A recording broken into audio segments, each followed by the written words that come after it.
you're going to want to pay extremely close attention. The rules are changing, and if you don't know this information, you are more likely to be on the losing side than the winning side. I'm really excited about this.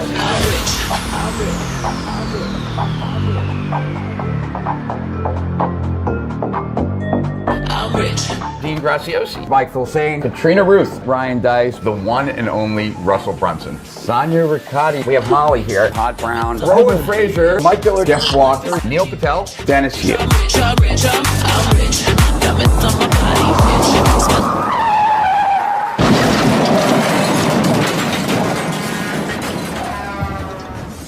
and I think that there's a high risk of mass extinction of internet businesses. Millions of businesses, big and small, closed, pushing us into the worst global recession in history. The writing is on the wall because things are changing, things are happening. Change in the industry that's forcing people to evolve and adapt or basically die. You need to see this to understand it. Something like that will happen. You can write it in blood. If there was a tactic or strategy that you were most excited about, what would it be? We can go as deep as you want. I call this content sprouting. These strategies work for any social media platform. If you believe it's a good idea, you should stick with that. When your business becomes part of someone's identity, that's when they stick. This is really crazy. I don't know if I ever shared this with you. Waste the least amount of money to find that winner. That's how you win for $1 a day. Now, I have people that are on my list for 2 years that are still opening the emails. To get this many amazing people in a room, just amazing. We're about to take you behind the scenes. I love what you're doing here. This is amazing. If you want to know what's happening in the future, tune in now.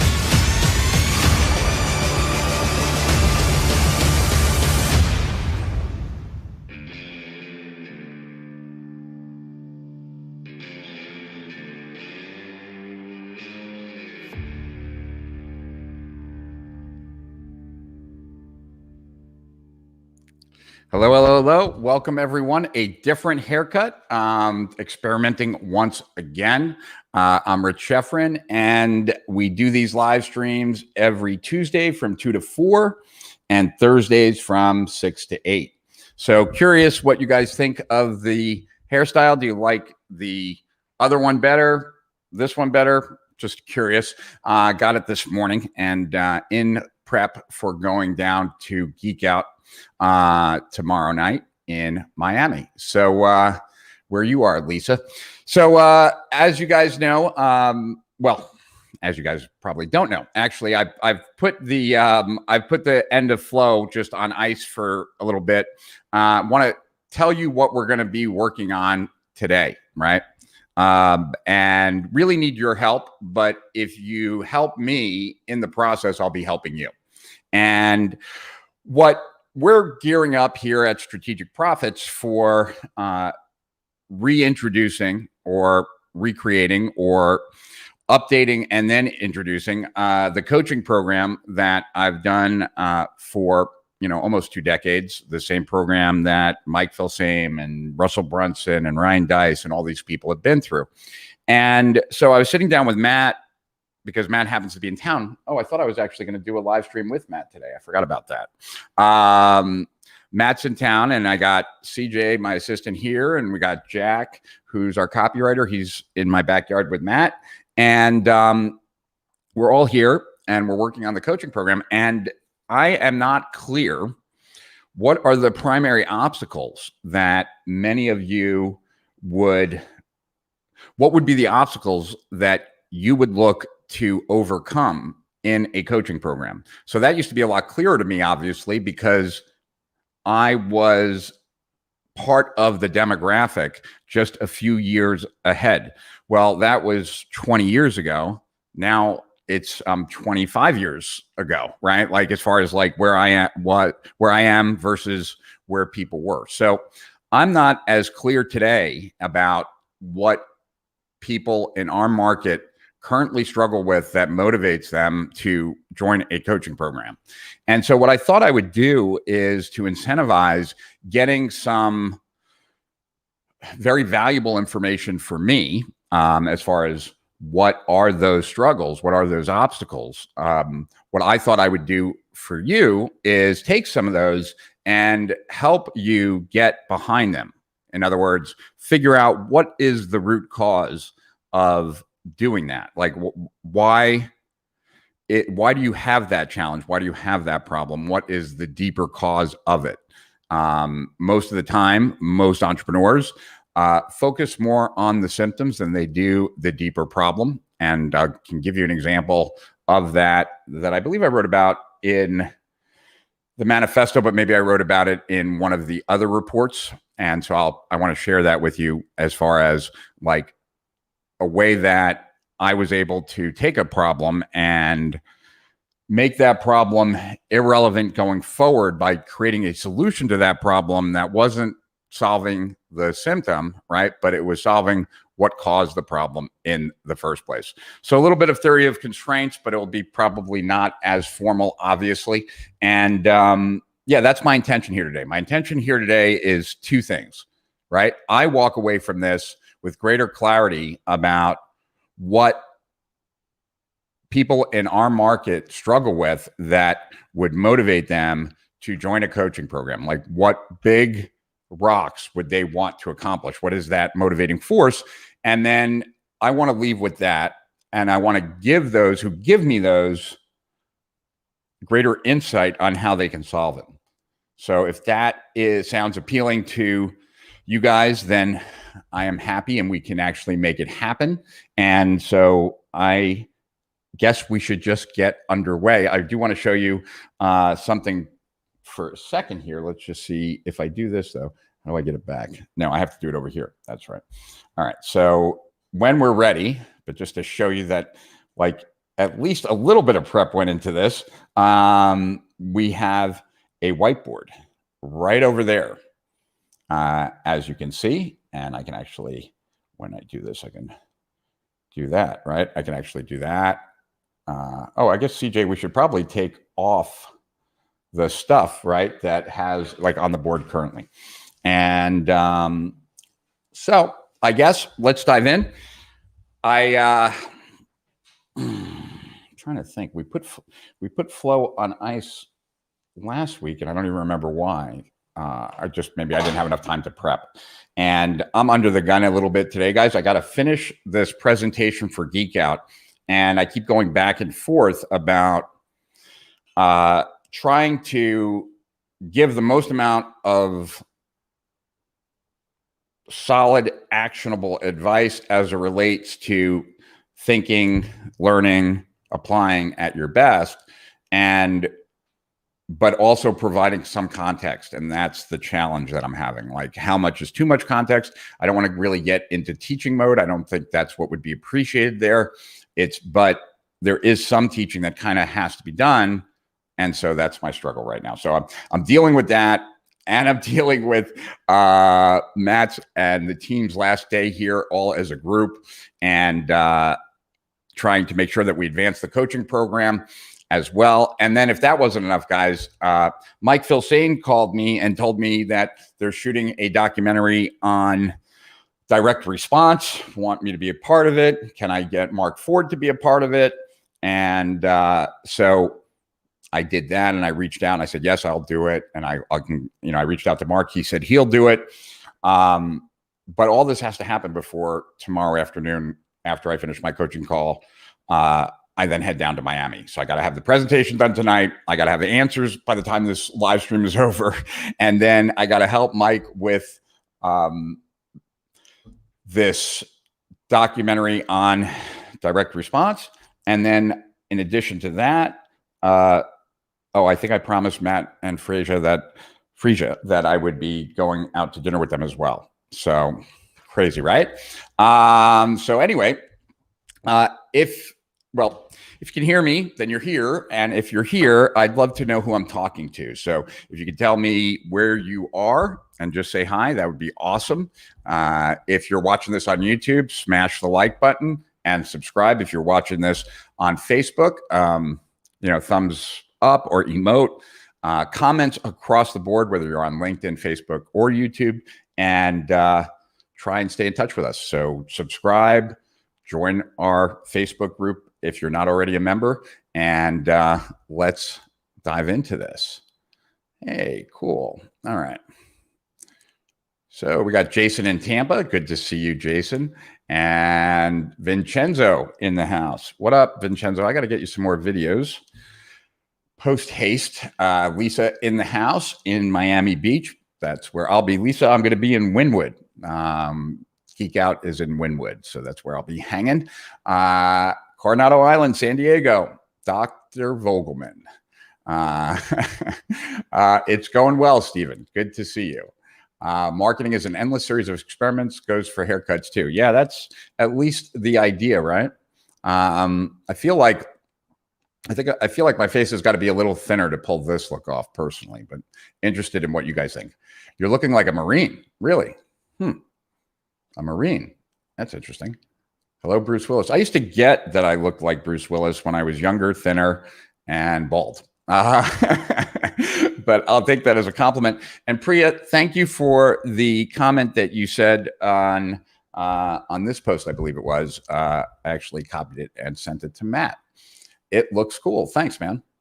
I like the original Sheffrin look, like a classic Coke. You're talking about just the short hair, like really short, or what, Dr. Vogelman? Jose from Manhattan here. Well, hello, Jose. Don't know if we've ever seen each other before, but my daughter's in Manhattan right now. My girlfriend is in the Hamptons right now, but 2 daughters in Manhattan on the Upper East Side. Hey, Rich. Hey, everyone. Richard in Orlando. Good to see you, Richard. And Dr. Vogelman, how to cut through the online noise to get noticed. Okay. So how to get through the online noise to get noticed. All right. Might want to write that down somewhere. I'm not really sure. Do you want to write that down, CJ? Just like on the board. How to cut through the online noise to get noticed. Greetings to you, Luis, in Mexico, and Milos. Good to see you, my friend. And Glenn, just my neighbor up the road. Good to see you, Glenn. And Don from Ireland, not my neighbor, but nice to see you. And let's see, we got Mina in Paris. Nice to see you, Mina. That's where my nieces live, in Paris, and my sister lived there for the last 15 years, and I think she's moving back to Florida shortly. Isabella, good to see you. Thank you for the compliment. Curious which one you like better, Isabella, Flow on Ice or Ice Flow? The cold hard truth, Arctic musings from the OG entrepreneur. You know what's interesting, Chris? Sandy is in the Motor City. That's not what's interesting, Chris. Sandy's generally in Detroit. But what slowed me down with Flow was that as I was going through my notes with you guys on Flow, I mentioned it as we were going through it, how many of the things that as I was like slowing down enough to really think about this with you guys, that everything sounded very similar to me to hyper-focusing. And so I've downloaded a few papers on like the difference between hyper-focusing and flow. I haven't gotten through those yet, but I really want to, because I naturally fall into a hyper-focus mode. Now, that could be hyper-focusing about a detail that's completely irrelevant, which would not be a flow state, or it could be something very valuable. So since I naturally like kind of fall into that state, I feel like there's probably more for me to learn about how to differentiate the two feelings a little bit better, and then also how to direct my hyper-focus so that it becomes more flow-like. In addition to that, I also downloaded some research papers, but haven't read those yet either, about flow and certain nootropics that can help stimulate a flow state, help kind of get you into it. And so between all of that stuff, I just feel like I wouldn't be in a good place yet to share with you guys my best suggestions on how you can get and stay in flow as frequently as you want to. And so before I end the segment on flow, I want to have that information. And I'm probably going to be reading it over the next couple of days, because I would like to actually talk about it a little bit in my presentation too, even if it's more off the cuff there. Tony in Sheffield in the UK. Good to see you, Tony. And Veronica in Boston. Good to see you, Veronica. And James in San Diego. Go Padres. And Joplin in Missouri. Is Emma in Missouri? I think it is. I suck at geography. Bill B in Colorado. Jamie in West Palm Beach. Good to see you. Martin in Honolulu, Hawaii. What time is it in Honolulu right now? Mate, looking sharp. Well, thank you, my friend. Rich, Joe. Hey, Rich. Joe in Kissimmee. Do you like Kissimmee? I thought I could live anywhere, Joe, because I lived in Cleveland for 5 years when I went to Case Western and worked for Arthur Anderson and Anderson Consulting. And I loved Cleveland. I didn't think it was bad at all. So I figured, well, if Cleveland's supposed to be horrible and I think it's okay, then I probably could live anywhere. But then I moved to Kissimmee and realized I could not live anywhere. I found Kissimmee very transient. And I lived in Kissimmee for a year, and then we moved down to Boca Raton. Now Delray. Hello, Lisa Rosenberg. Nice to see you. And Gianni, good to see you in Italy.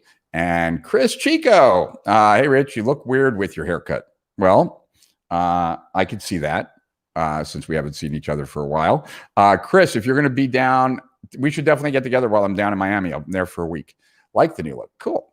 Haircut is fire. What up, Rich? What up, Francisco? Francisco never holds back. He'll tell me if he hates it or likes it. You are the kind of guy that gets younger instead of older. Yeah, I don't feel like that, but I got a great night's sleep last night. Ben from London. Hey, Ben. Welcome. And new style, fresh look. Cool. Thank you, Facebook user. Rich, going together soon as I get home remedies for Freeman. I don't understand that, Imran. But I like your profile photo. Pretty slick. Hello, Emmy. Good to see you on YouTube. And Marie in Austin. Howdy. And this is live. I get confused. Hello from Chicago. It is live, Lisa. And John Sinclair. I think it's in Pennsylvania, right? Good to see you. And Abigail. Hey, everyone. And John Sinclair, new cut. Yep. Chris Vogelman. Hyper-focusing and flow are somewhat similar, a bit of an overlap. Yep. Scaling my business, your haircut makes you look like a mean marketing machine. That's funny. How about hyper-focus flow? Yeah, maybe we'll come up with something new. You look like the typical Deutscher Marine today. So is Deutscher Dutch or is that German? I think it's German, right? I think so. Yeah. Kissimmee much lower than West Palm Beach, where I just moved from. Oh, got it. Brahmi is a great herb for memory and mind. Let's write that one down. Brahmi, just on the side somewhere so I can take a look at that. I'll message you after tomorrow once you get past all the stuff you're going on. Yeah, thanks, man. All right. Duran from Lucerne. Where's Lucerne? All right, guys. So, yep, that's who's with us so far. And no matter where you're watching, feel free to share this video, this live stream. And if you do, please put #shared in the chat so that I can personally thank you and put a picture of you on my wall where I put all my sharing heroes and I look at them every day and I thank you personally on your photo. Kind of, maybe, not really, but I would be very thankful and appreciative nonetheless. So tell me, guys, like, I'm curious, what is it, right? That, like, what do you think are the biggest things that right now stand between you and the business that you most want? Like, if you had an opportunity, and I want to tell you about an opportunity, actually, if you had an opportunity to be coached by me, right? And I would work with you to solve like what you believed was the most important thing for you to solve for your business, what would that be? And just to give you a heads up, what we're going to be doing, and I don't know that, let's see here. What we're going to be doing is actually giving away a few free coaching sessions with me. And we're going to be doing that primarily so that we can go out to the list, right? And get the same information that I'm asking you for. So what we're going to do is we're going to, I think Matt has created a form. I'm not sure if he's already created it or not. Let me just take a look real quick, guys. And let's see. Okay. Yeah, no, I don't see it. So he's going to create a link, and that link is going to go to a form. And on that form, just a few questions. And what we're looking for are really like, if I were to give you an hour of my time to coach you, what would you like us to cover? What is the single biggest thing that you think that if I could help you eliminate it, overcome it, or get it, depending on what it is, would make the single biggest difference in your business life? And so we're going to pick the ones that we think are the most impactful. And then I'm going to do some free coaching on that. And it's very different, just so you guys know. Personal coaching with me is very different than what we do here, right? Like, I try to give you the best advice on how to do things here, but we can't get like intimate, real, and completely transparent, kind of being totally focused just on you, your problem, you feeling totally real and protected with me to help you unpack this and then figure out what is the smallest shift that needs to happen in order for that bigger problem to disappear. Because ultimately, that's what going after root causes does, right? You have what appears in your business to be several problems, right? This problem, that problem, and that problem. And then what happens is that when you start doing an analysis of it, what you come to find out or realize or see is that actually there are a lot less causes than there are problems. There's just a few, and there might only be one, or there might be two. But there is what we call, like when doing any kind of root cause analysis, whether that's theory of constraints, 5 whys, what have you, that there's what's called a convergence of cause, right? So I'm going to if you can imagine it, it's like taking a pyramid and turning it upside down, right? So you have the pointy part at the bottom and you have this wide part on top, right? So it's a like triangle, but just upside down. And if you think about all the problems that you're currently experiencing, that would be across the top. And as you go deeper into causes, right, it converges so that there's less and less of them. So it was really interesting, right? Like, one of the reasons that Strategic Profits came up with the automated webinar back in 2007 was that I had numerous complaints about my business, Strategic Profits, back in 2006, 2007, right, 2008. And we were doing well, right? But like I felt I was working too hard, et cetera.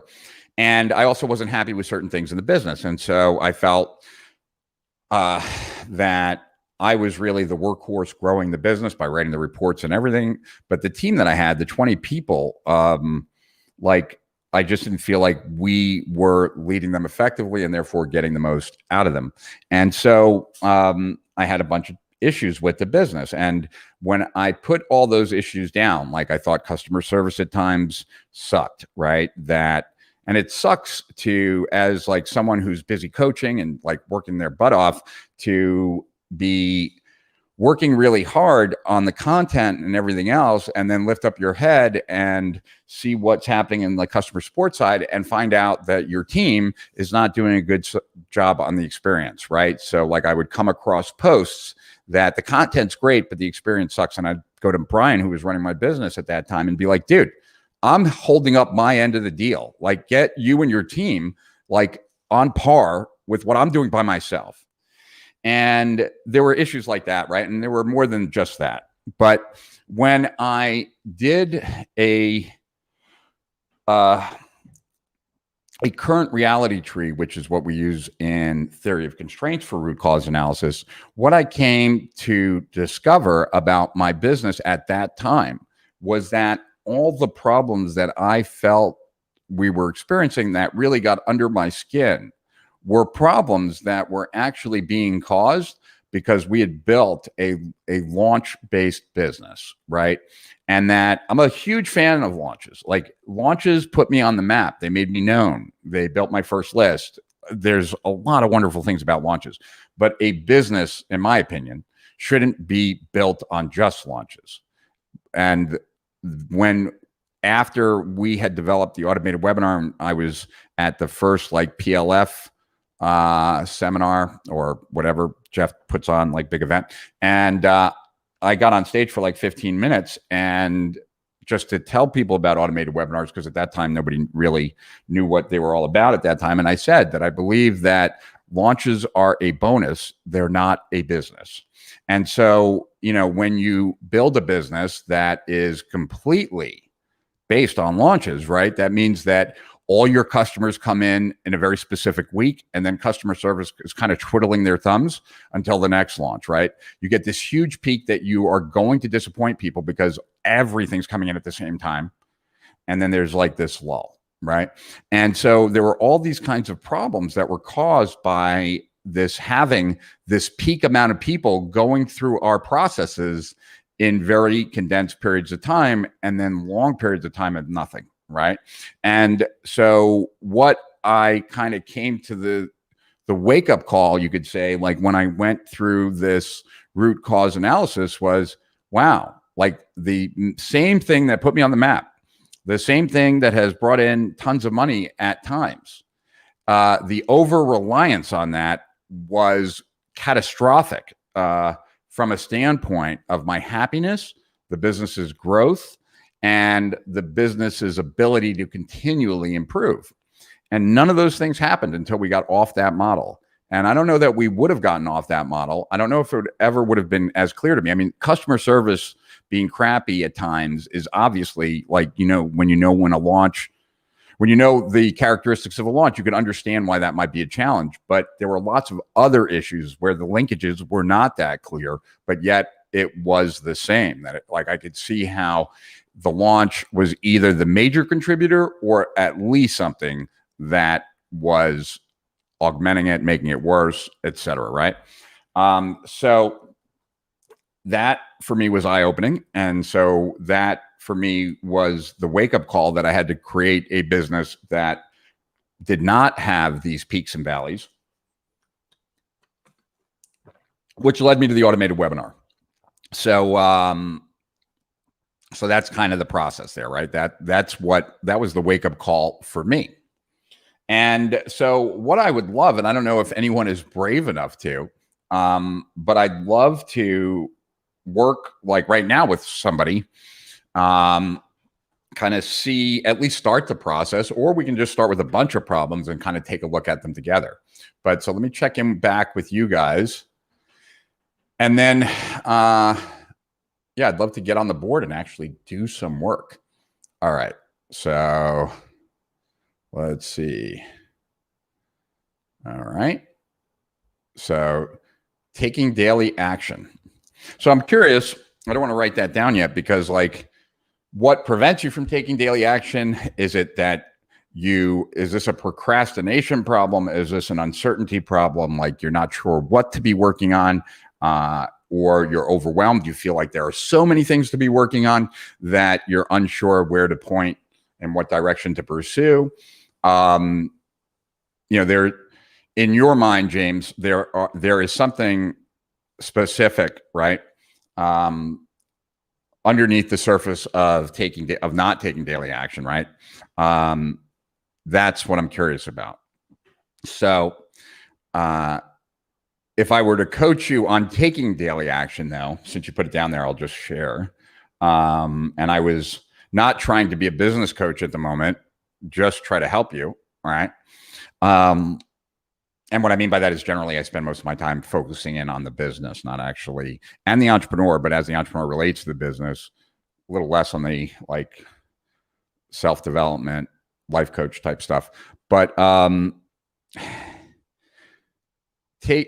question that you need to ask yourself is, how do you not take daily action? What does not taking daily action look like?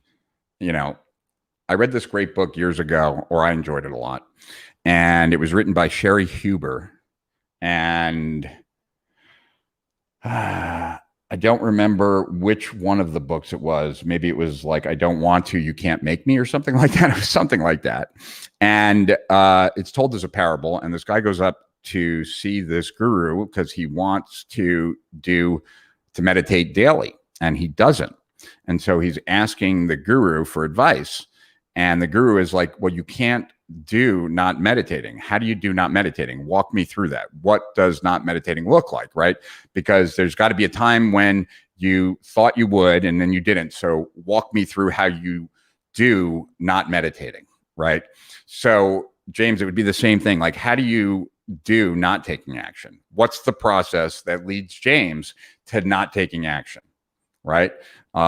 And when you start peeling back the layers to understand, this is not a root cause thing. This is just understanding like how you do what it is that right now is not being done. How do you do that not being done so that you can then start to alter it? So hopefully, James, that helps you a little bit.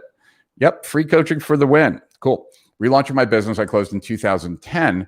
Luxury retail goose down, the art of fine linens. Oh, very cool. Well, congrats. So, is that something, Lisa, that you did before that because you're relaunching it? Was it successful in 2010, or did you close it because it wasn't successful and you had other opportunities out of curiosity? Live a better life with beautiful textiles and comforters. Got it. Happy to send you a testimonial anytime. Well, please do, Martin. You can always put it in Messenger and send it to me. You could put it up in the Facebook group. That would be awesome, Martin. Love to have you do that. Let other people see it too. Procrastination, it kills me. I think mindset, sir. I'd love to have a coaching session with you. All right. Well, then you'll have to describe the challenge a little bit better than that. How to capture viewers. How to capture viewers for what, Lisa? Is it for a live stream? Is it like to get people on your list? Like what specifically? Shared 5 times. Dr. Vogelman, you are the man. Lack of understanding and feeling overwhelmed, deciding where or how to focus my attention. All right. That's a good one. So, right, like lack of understanding and feeling overwhelmed. Right. Do you see that one?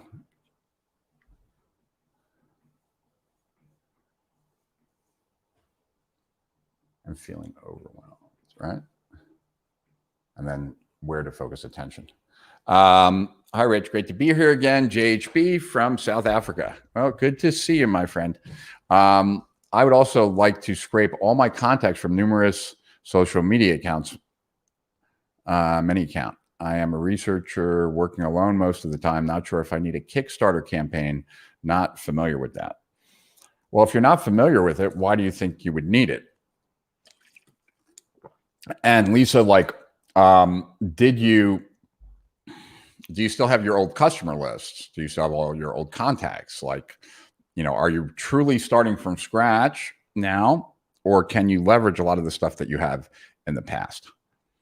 Turn a pyramid into a funnel. Got it. Shared my group. Cool. Thank you, John.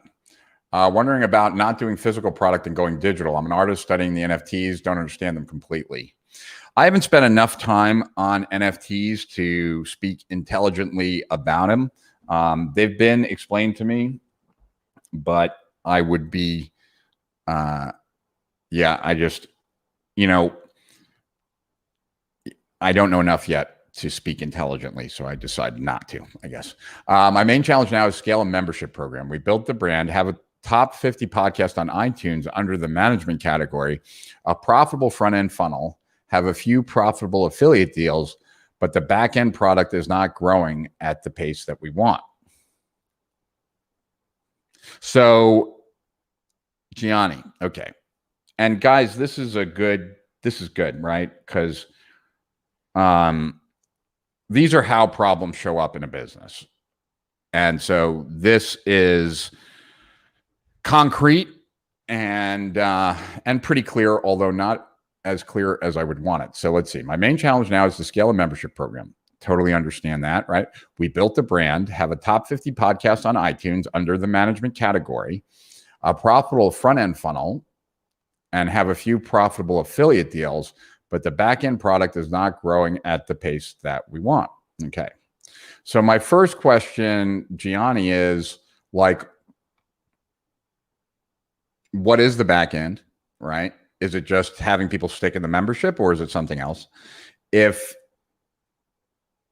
your front end is actually profitable, would making it break even increase the flow and therefore just naturally increase the number of back end sales? And then if the back end is something other than what people get in the membership, then I assume you're asking me how to scale the membership program, which is based on increasing the lifetime value of customers so that you can afford to spend more to scale upwards, right?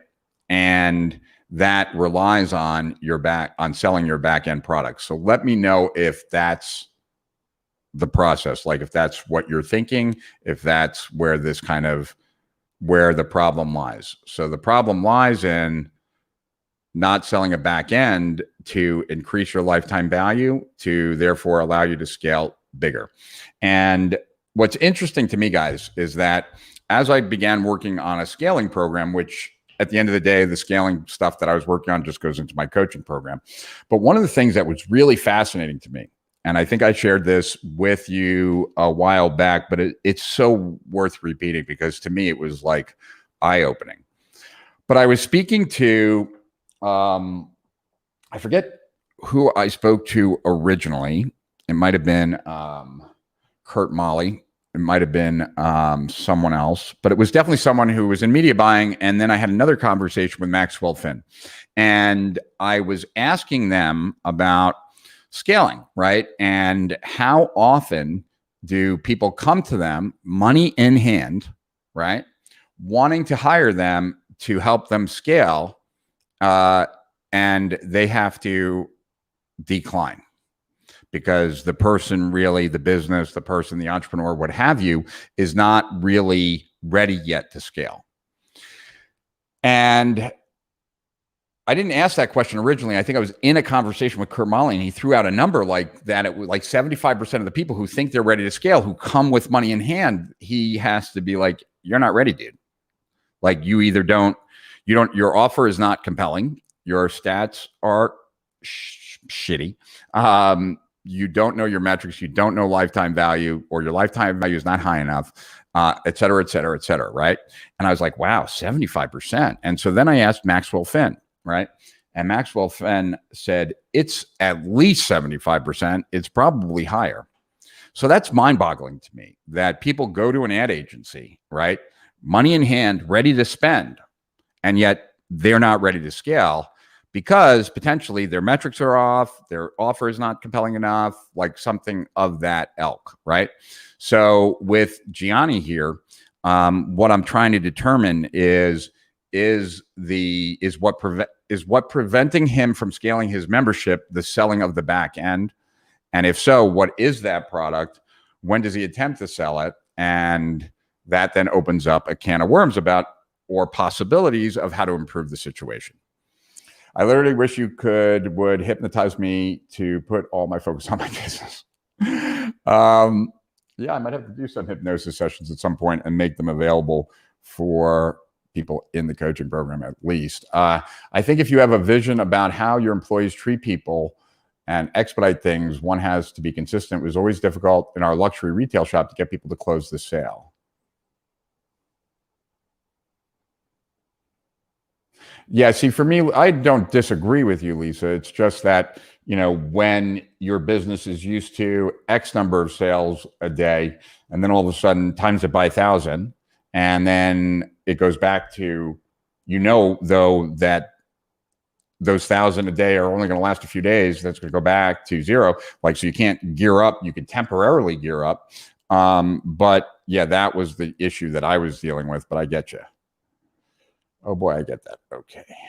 I'm always losing where I am in this. Okay. That's awesome. Keep tweaking it and you'll be successful, Rich, in person. Rich is the person to ask. Cool. Thank you. Me.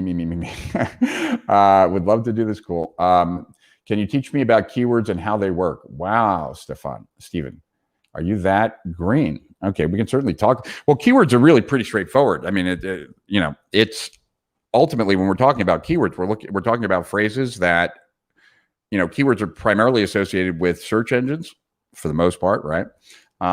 Even, when you're looking at keywords on a blog post or any place else, it's so that it can get ranked highly, right? That's where the keywords are relevant. So keywords are just those phrases that you believe your prospects would either be typing into a search engine to search for, or, are the keywords that act as kind of a signal of that this is their interest, right? Like their words, how they would say it. And, some businesses, right, have challenges really identifying specific keywords that would be helpful to them. And that's not unusual. Like, in fact, there were many businesses that were in that position, right, before Facebook came on the scene. So take a company like Strategic Profits, right? It was always challenging for us there were no big money keywords. And the reason there were no big money keywords was that someone who was typing in how to make money online is way too green to talk to me. For the most part, someone who's typing in how to make money online, for them to be ready for me, they first have to be disappointed by like the BS promises out there, because like, if I was brand new into anything and someone's promising me results like with little effort, very quickly, etc., and someone else is telling me it's going to be a long time, it's going to be hard work, but it's all worth it, I'm going to take the easy guy first. Like, why wouldn't I? Like, maybe that works, right? You're not really sold on doing the heavy lifting until you know that the light lifting ain't going to make it happen. So we would never go after like how to make money online, because those people are just too green. But then if that's the case, like what keywords would we go after? If we went after like Infusionsoft or ClickFunnels or something like that, well, we'd be an interruption at that point, even though that might be closer to our demo, right? So for us, and for pretty much everyone in online marketing, Facebook was a game changer, unless you had a SaaS company.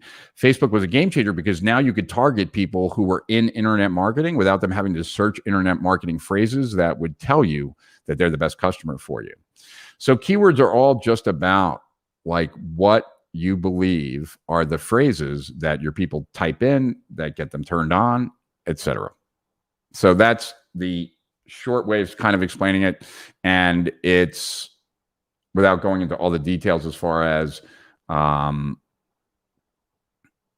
important they are, etc. Like, because that would open up a long conversation. Procrastination. Well, if it's procrastination, then yeah, how do you do procrastination? What do you tell yourself? What are the excuses that you always use, etc. Right? I just set up a new YouTube channel, optimized it for all devices. Fulfillment is my issue with high ticket item. You can be vulnerable if people cancel. Well,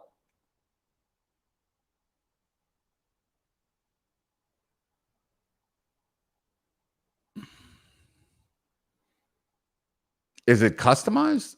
Because if you're like, I get that, yeah, it could be vulnerable if people cancel, especially if it's customized. If it's not customized, though, I don't know why that would be. I'm trying to set up my Shopify, even though I wanted to do it in Groove.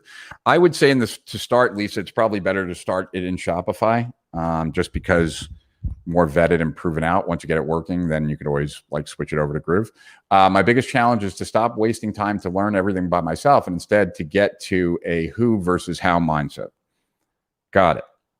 Now, Francisco, though, that wouldn't be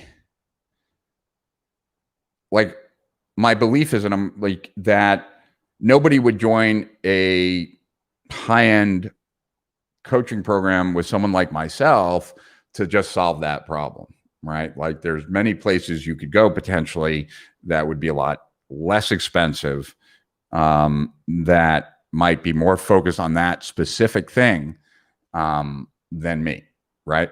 So maybe I'm wrong. Maybe that would be the motivating force, but I doubt it. So the first thing that I would really get clear on is that your business's to-do list is not your to-do list. Your business's to-do list is a get-done list. And get done doesn't imply that it's you doing it. The next thing is to recognize that if you don't currently outsource anything, if you currently don't go to Upwork or wherever, right, Fiverr, then what you need to do in the beginning, Francisco, is just start getting into that habit of having other people do stuff for you. And it might be too difficult to give something off, like give someone to do something for you that's highly important, like that you need done for your business to start with. So instead, you can think of easier tasks to take care of. For example, right, I have a friend who likes to learn on his own time away from the computer, right?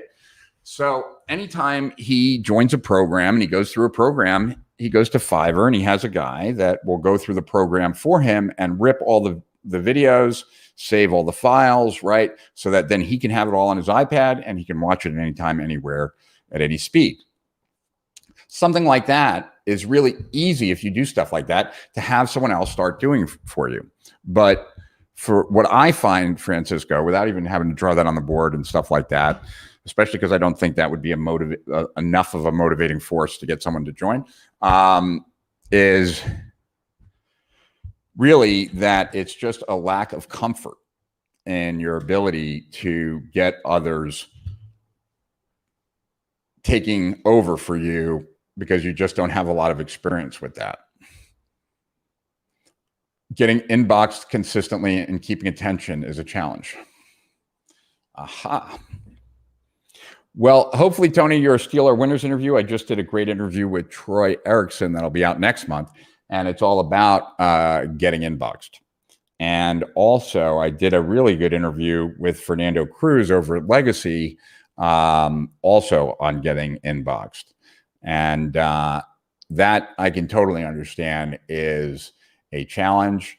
And obviously, if you're not inboxed, keeping attention is going to be difficult. And, you know, there's many elements that you can do to take care of that. I don't know that, would you say, like, Tony, if that was resolved, then everything else would be fantastic? Like, if you could just handle those two things, then your business would be growing and growing? Because that's what those are the issues that I'm looking for. Daily action is not my issue. It's a lack of time and money. Not bored. I force myself to break away from the computer. Yeah, you got to step away from the computer. The question though, Lisa, is, do you have a clear vision of what you need? Right? So I taught this course that I thought was going to be a 30-day course, but ended up having to be a 45-day course because part of the process, and this was for GPS, this was when I was teaching theory of constraints, I would ask people to tell me, they would tell me their business goal, right? I want a business that does X or this or that, whatever it is, right? And then I'd say, okay, well, what does that business need to look like? What does that business need to have in order to be that business that you just described, right? And I thought mistakenly that most people would be able to tell me what they needed. And I was actually kind of shocked that most people could not. And obviously, if you don't know what's needed to have the business of your dreams, then guess what? It's probably not going to happen. And the reason that I wanted to know, what does the business that you're trying to create look like, is not to see if people knew it, because I assumed they knew it. I wanted to then ask the follow-up question, which I couldn't ask until I got everyone to the point where they could figure out what their business needed to look like, was, why don't you have it now? What is currently in your way so that business doesn't exist? And that was the planning. That was the beginning of the planning process for me that really opened up my eyes to being able to accomplish things a lot faster. So your use of your time is only efficient and effective if you are moving in the right direction. And you only know if you're moving in the right direction if you know what it is that you're trying to build and you know what you need to do in order for it to be that. And so that is where I think many people get into trouble. Like, if they can't describe the business that they're trying to build, what their business needs to have in place, like what are those critical success factors that absolutely essentially have to be there in order for this business to work the way that you want it to. If you don't have that, then it's very, very challenging to get there, if at all possible.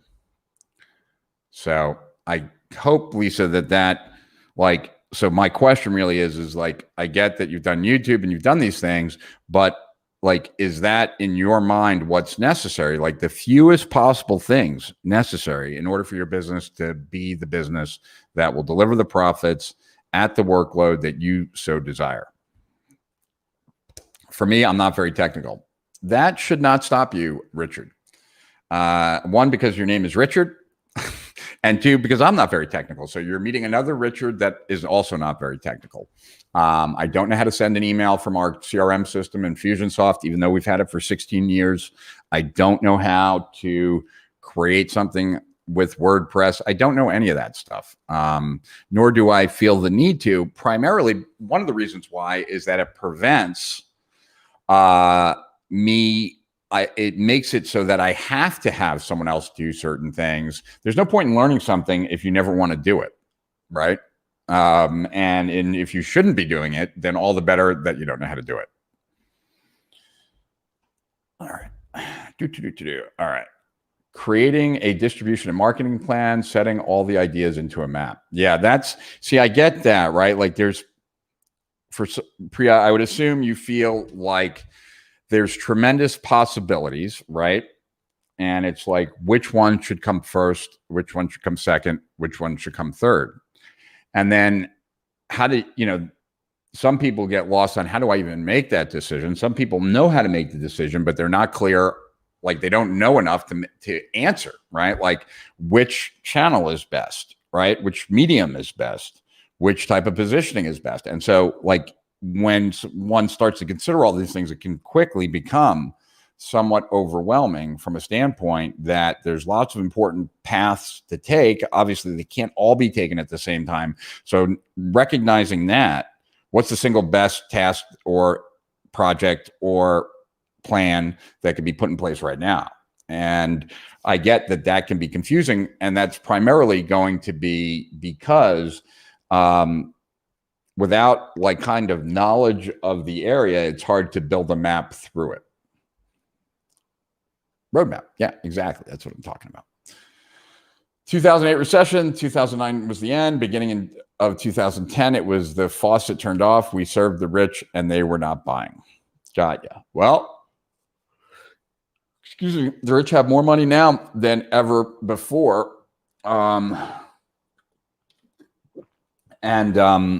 I forget the name of that one company that advertises a ridiculous amount on linens and stuff. And they talk about like 3 presidents use their sheets.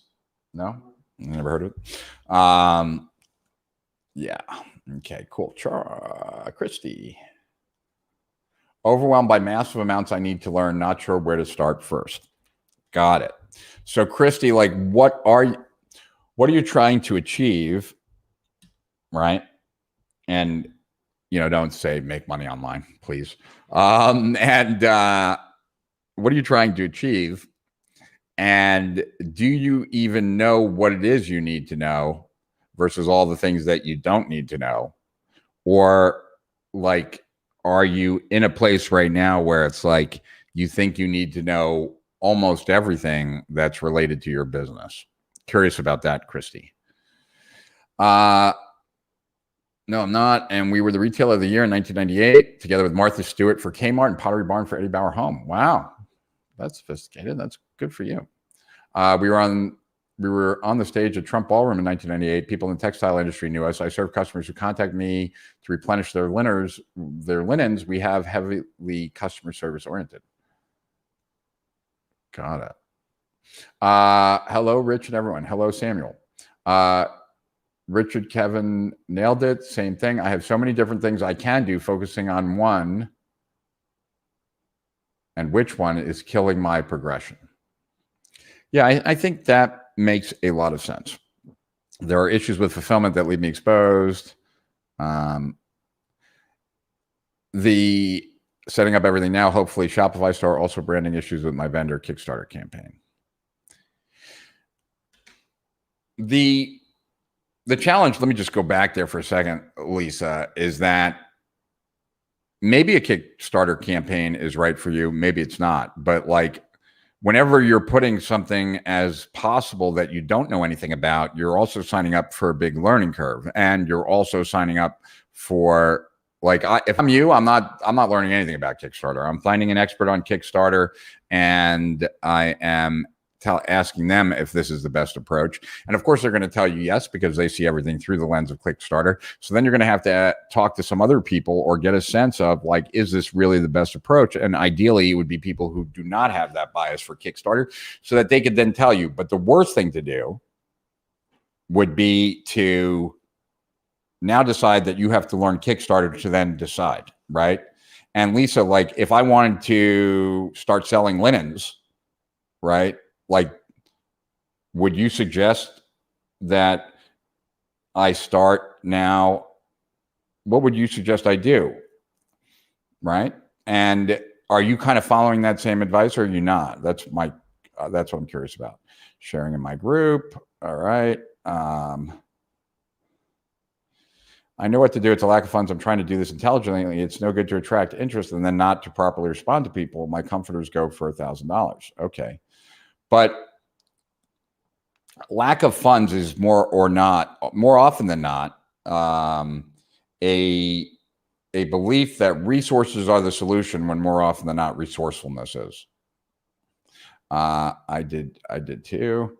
I have the same vendor for 30 years, want my own branded packaging. Yeah, but like, okay, Lisa, like, this is perfect, right? Like, I've had the same vendor for 30 years, want my own branded packaging. Is that necessary to get your business off the ground, or is that nice to have that now has made the likelihood of you getting your business off the ground by a specific date at a specific time less likely, because you've now added a whole avenue to pursue that about getting your own packaging, getting that packaging made, getting the stuff to that packaging place, or that packaging place getting the packaging to wherever it's going to be, put together. The idea is to get the business up and running as quickly as possible. And anything that slows that down makes it also less likely that it ever happens. So be aware of that, right? The idea is to get to market, get the channels in place as quickly as possible, get money coming in. There is no problem that revenue can't fix, but there is a time and a place for different initiatives. And generally, people put way too many initiatives in the beginning, which totally reduces the chances of success dramatically.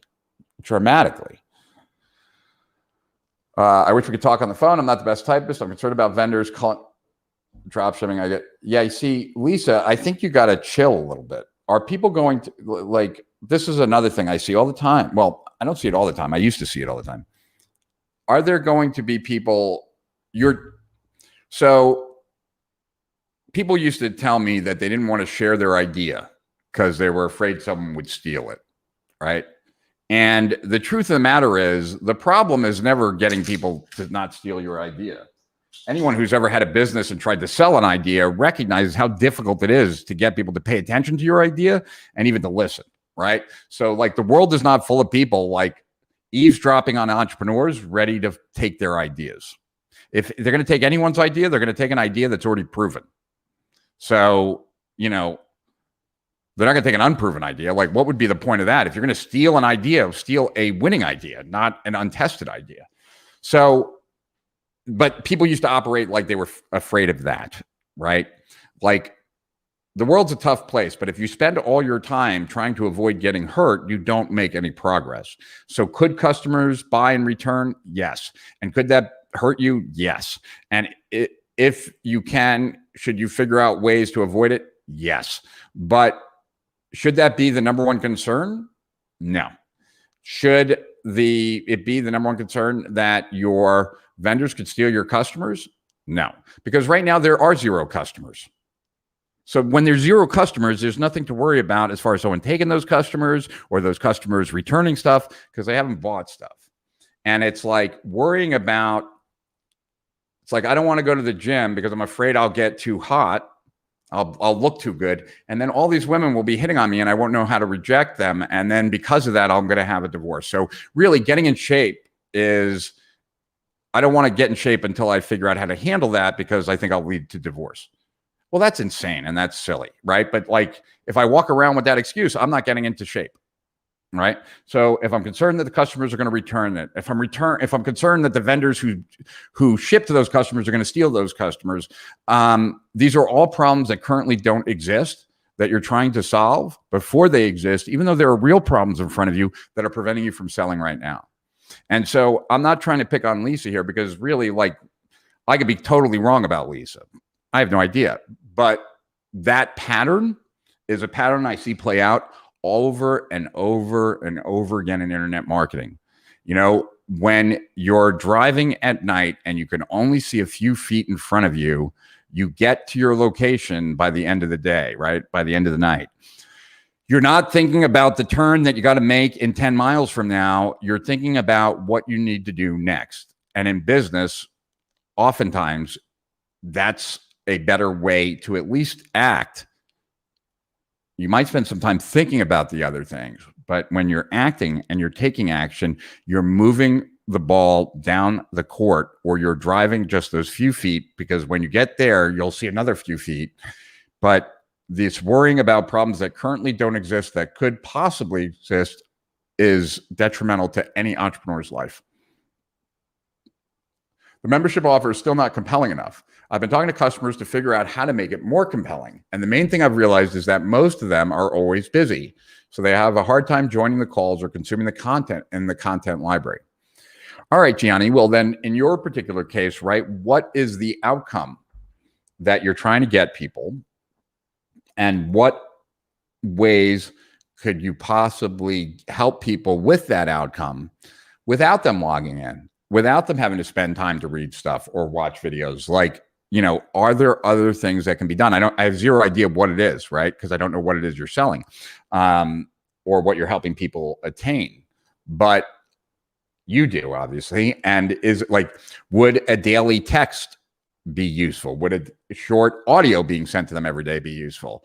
You know, would a 60-second video be useful? Like, is there a way to not make the onus on them to come to the membership site, but to be sending them something because they're a member, or anything else that potentially would help them get more of the outcome?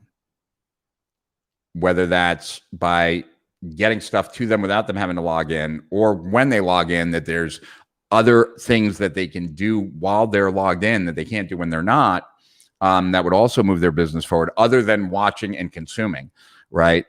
That could then draw people in more. So those would be my questions to you. All right. Lisa is very busy texting, and I appreciate you, Lisa, but I also don't want to hog this with just about you. The greenies are looking at the easy button. Exactly. Okay, thank you. The greenies are always looking for the easy button. I think so. Oprah Obama, Four Seasons, etc. What is that?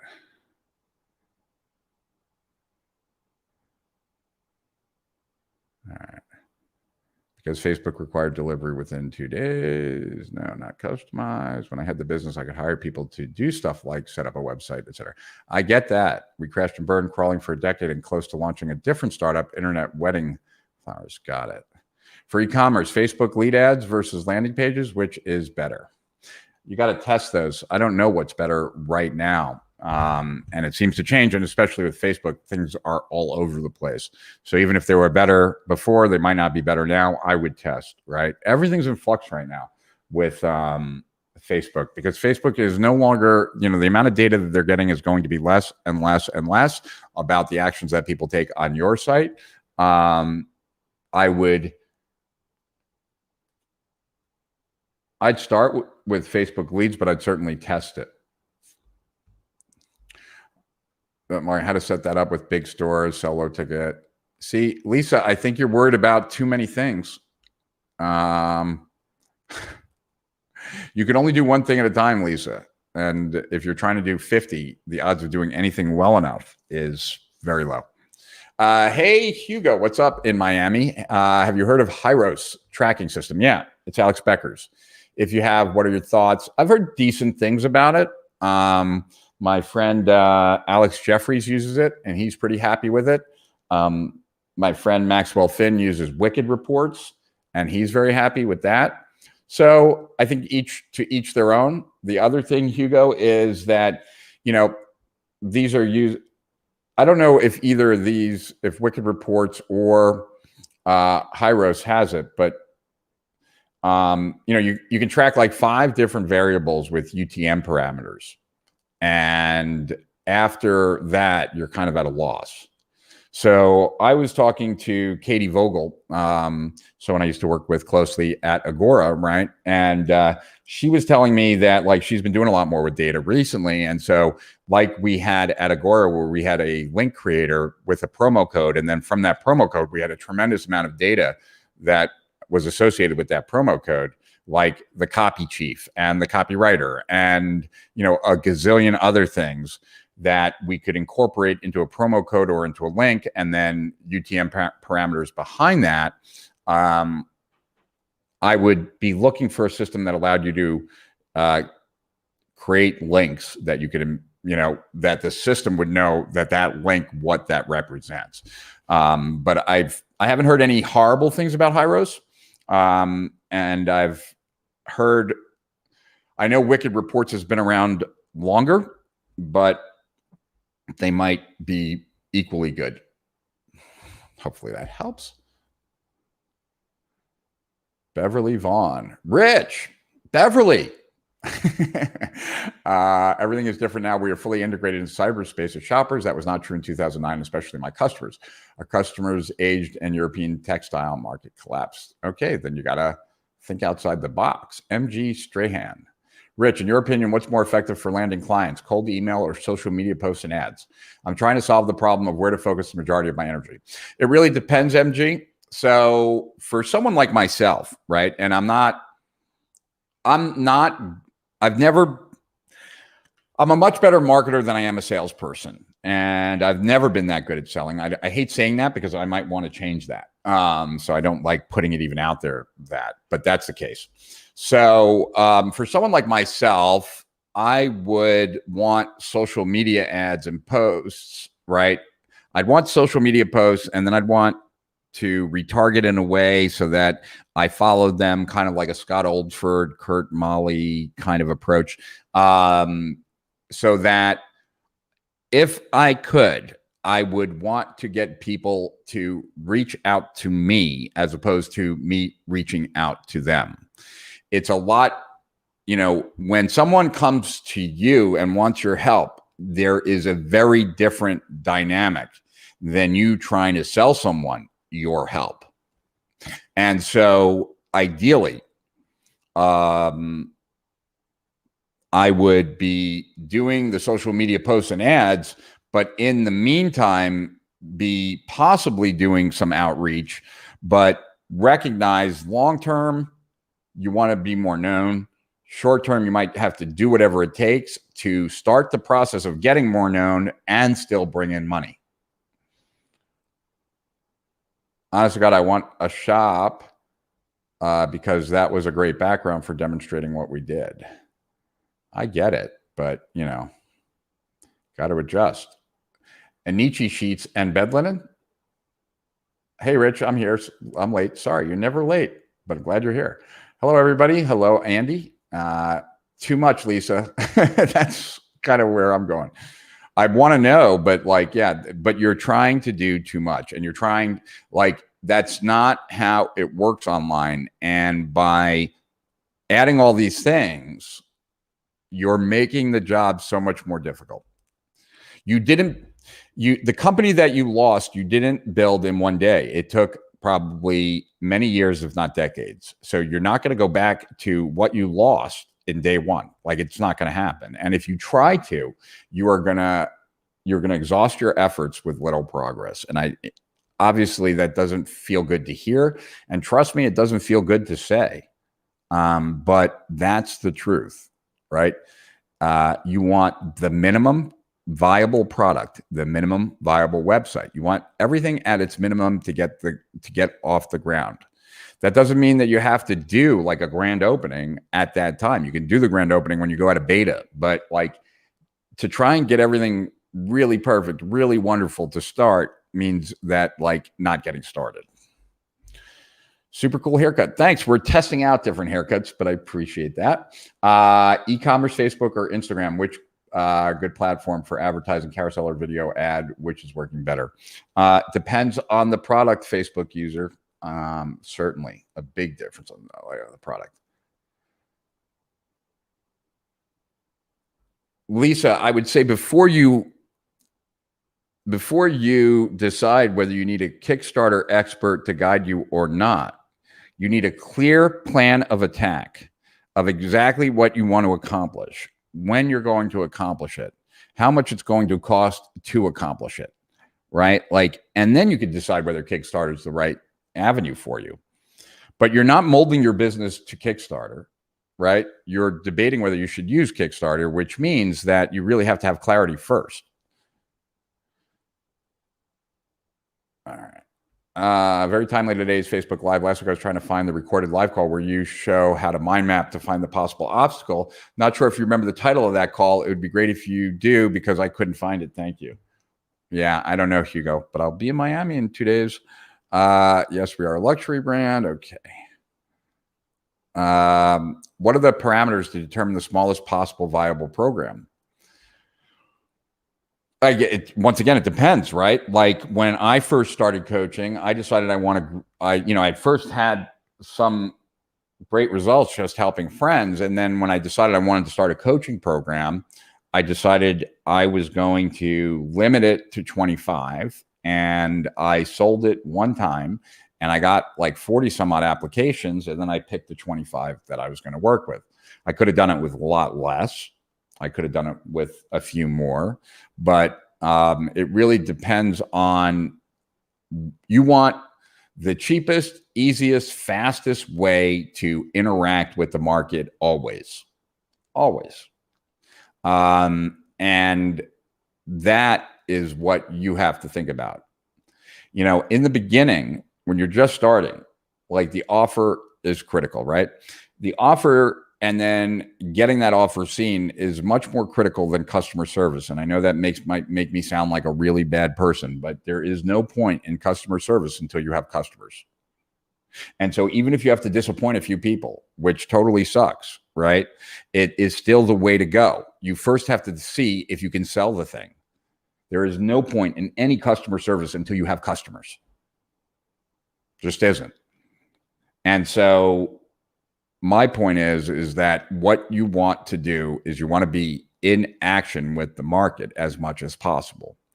Kind of like, right, like what we're doing right now, that because I'm not clear on the exact struggles that people have today online that would motivate them to join a coaching program, the very first thing I'm doing is just hopping on this live stream. It takes me no effort. Right? Interact with a bunch of you, see if what I'm thinking is correct, see what you guys are thinking.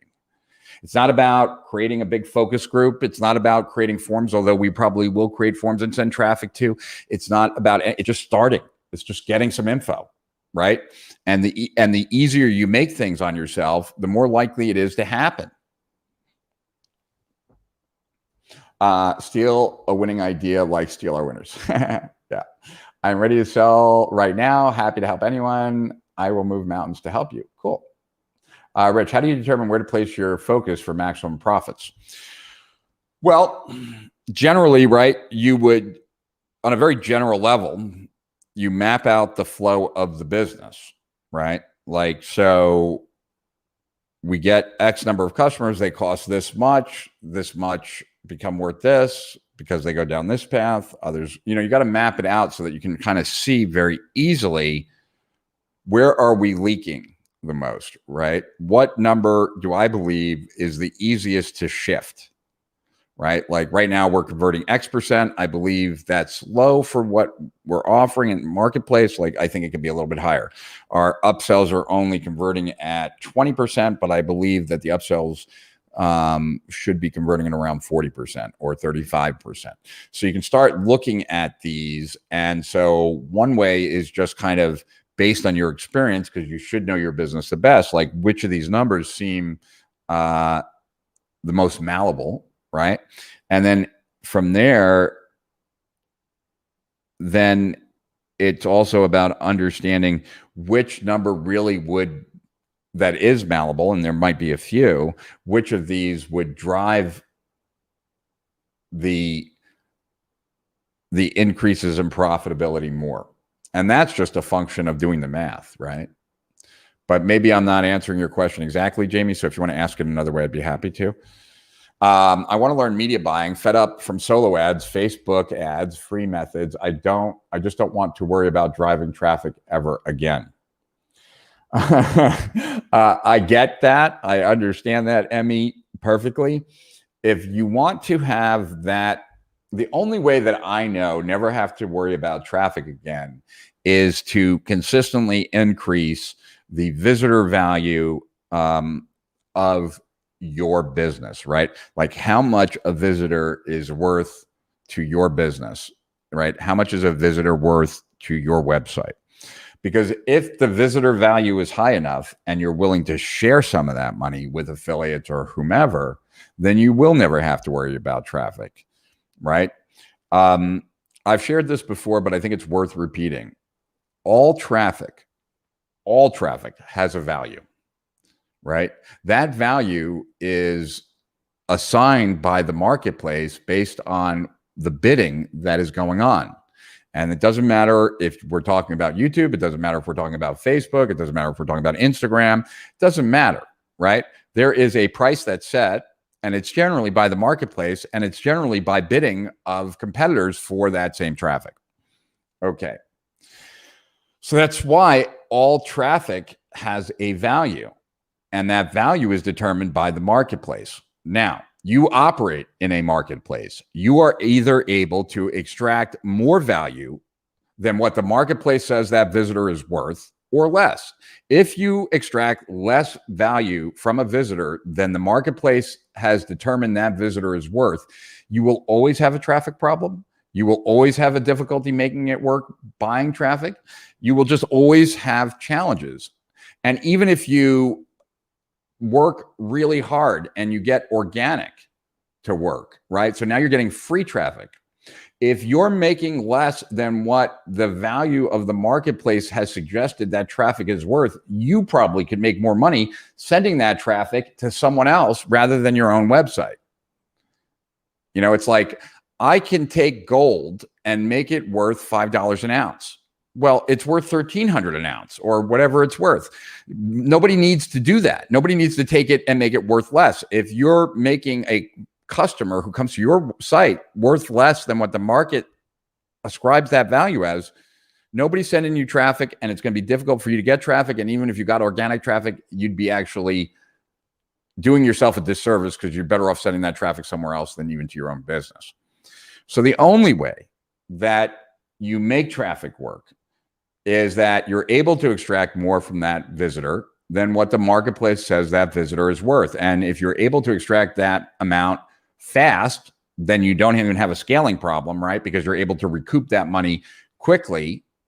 If you can't recoup it fast, then you need deep pockets, right? So that eventually, like what Agora does, we can go and spend what we would make with that customer in the first 6 months, right? And then, make money after that. But if you never want to have to deal with traffic, Emmy, then work on conversion and value, visitor value.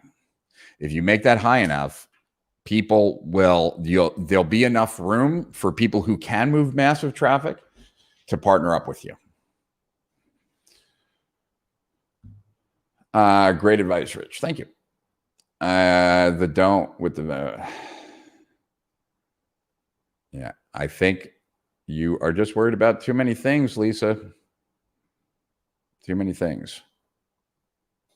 Lisa, it's like, look, do you know how many times I've been knocked off? Do you know how much stuff that I've created is available on torrent sites and given away free when we charge for it or whatever?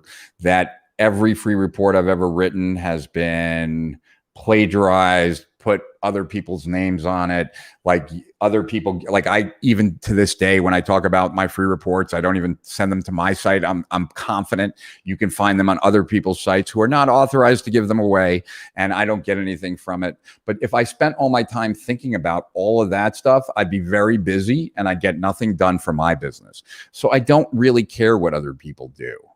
And as long as you care more about what other people are doing or might do for a business that doesn't currently exist, I just think that you're wasting a lot of mental effort.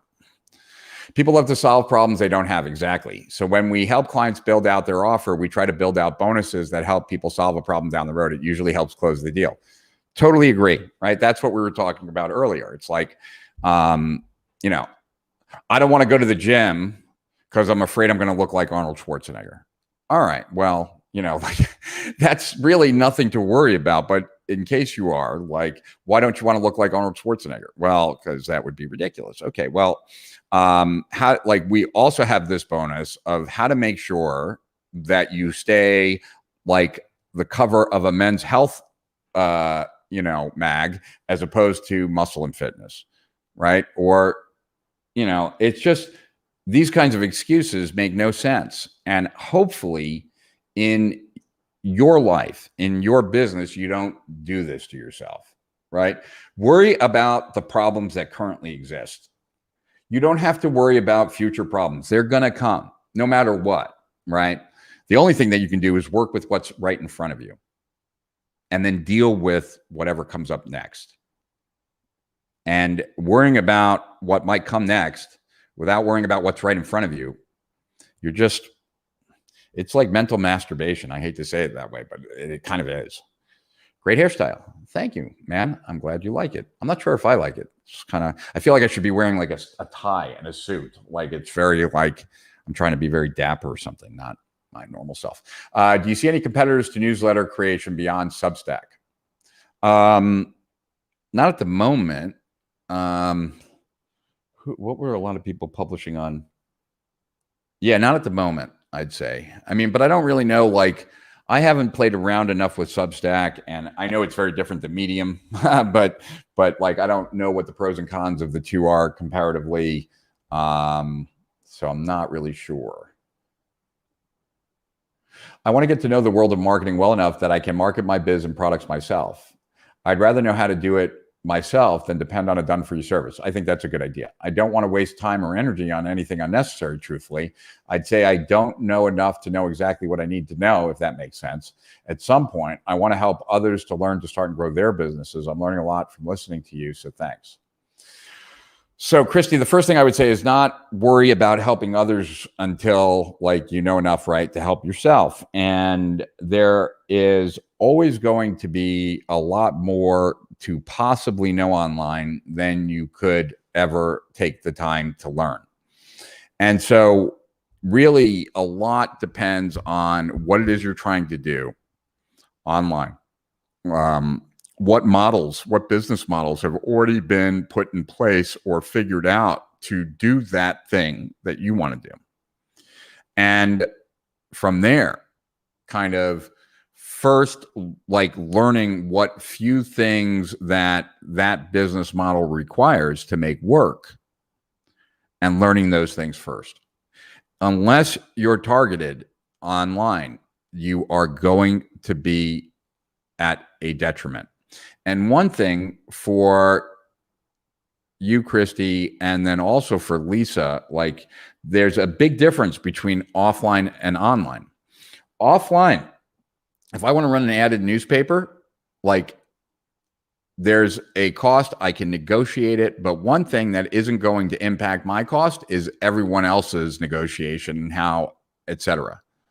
But online, everything is auction based, which means if your competitor is better than you, they pay less, you pay more. Right? If they convert better than you and they pay less, now they're paying a fraction of what you're paying. So the idea of mastering numerous channels at the same time, recognizing that you're competing in each channel with your competitors, is probably not the best way to go. You got to learn one channel at a time. And that channel should be something other than organic. And the reason why is that you can buy your way to traffic like that, like in a minute, right? You can buy, like when we were in the game of black hat SEO a gazillion years ago, even then we would first buy traffic. Why would we buy traffic? Because if we're going to create pages to rank highly in organic, it is worth our time to know which pages to do that with. And so we would bid on ads, AdWords first, find the actual keywords that convert, and then those would be the words that we would then go after, because we can find out the answers to our questions by paying money and getting the answers within an hour, as opposed to working for 2 months to get to an answer, right? So we'd rather get the answer fast, then do the work, then move on. And so you have to have a model, right, that is clear about how you're going to operate, and then stick to that until you get the product out, that you're like things are happening. And now there's a chance. But most people who try to get a business going online don't know what it is they don't know. And so it's in their blind spot. You know, we all know how to answer questions where we know that we don't know. You know, we're very good at learning what we know we don't know. We ask questions, we read articles, right? Those are the things we do when we know that we don't know. When we don't know that we don't know, that's a conundrum. That's a challenge, right? And the only way then is to get around someone who knows a lot more than you, who's been there, done that, and also it does not have a hidden agenda, an underlying motive to lean you down a direction. And, you know, we're humans. So most people do have underlying reasons, underlying motivations. So you have to be careful about who you trust and the advice you're being given, and whether it makes sense to you and whether it resonates. But that is what's necessary to move confidently down a path where you're clear that you don't know what you don't know. Rich, how do you make a first sale? The easiest and shortest way possible, right? So I did this call years ago when I was promoting Theory of Constraints, the GPS course, and I had all these gurus on and asked them to share their story of overcoming a constraint with everyone on the call. And the reason I did this was I wanted to show people the power of removing a constraint. And so one of these, you know, I had, I think, about like 15 different gurus on there, and Frank Kern was on. And so Frank and I were talking, and Frank shared a story that I think is very applicable to many people, even if the situation might be a little different. Frank decided that he could make a lot of money if he had a monthly continuity program. Okay, that was the decision he made. He then decided very quickly in his head, in order to have a monthly continuity program, I need to have a membership site. So then he spent 2 or 3 months looking at the different membership sites, trying to figure out which is the best membership site, and, you know, looking at all the possibilities, options, etc. Then one day he realized he doesn't need a membership site to have a continuity program. All he needs is a sales letter, and that's it. That's all that he needs. And people could buy, and he could ship out monthly their newsletters to start. There's no reason that he needs a membership site to get the continuity program off the ground. So he created a sales letter. He figured he would ship at first, and a week later or 2 weeks later, I don't remember the story, he had $300,000 a month of continuity income. He still did not have a membership site. In fact, had he still stayed true to wanting to have a membership site, he might not have ever made that $300,000 a month. So there's nice to have, and then there's necessary. And in the beginning of a business, you only focus on necessary. You do not focus on nice to have. Thanks, Stefan. From you, I appreciate it. Do you think it's too much? Do you think it's like, because it feels a little bit too much, but I'm interested in what you think.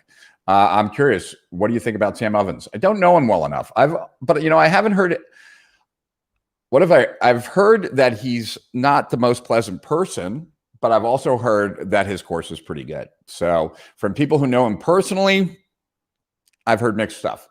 From people who've gone through his program, I've heard good stuff. So I assume that's the truth.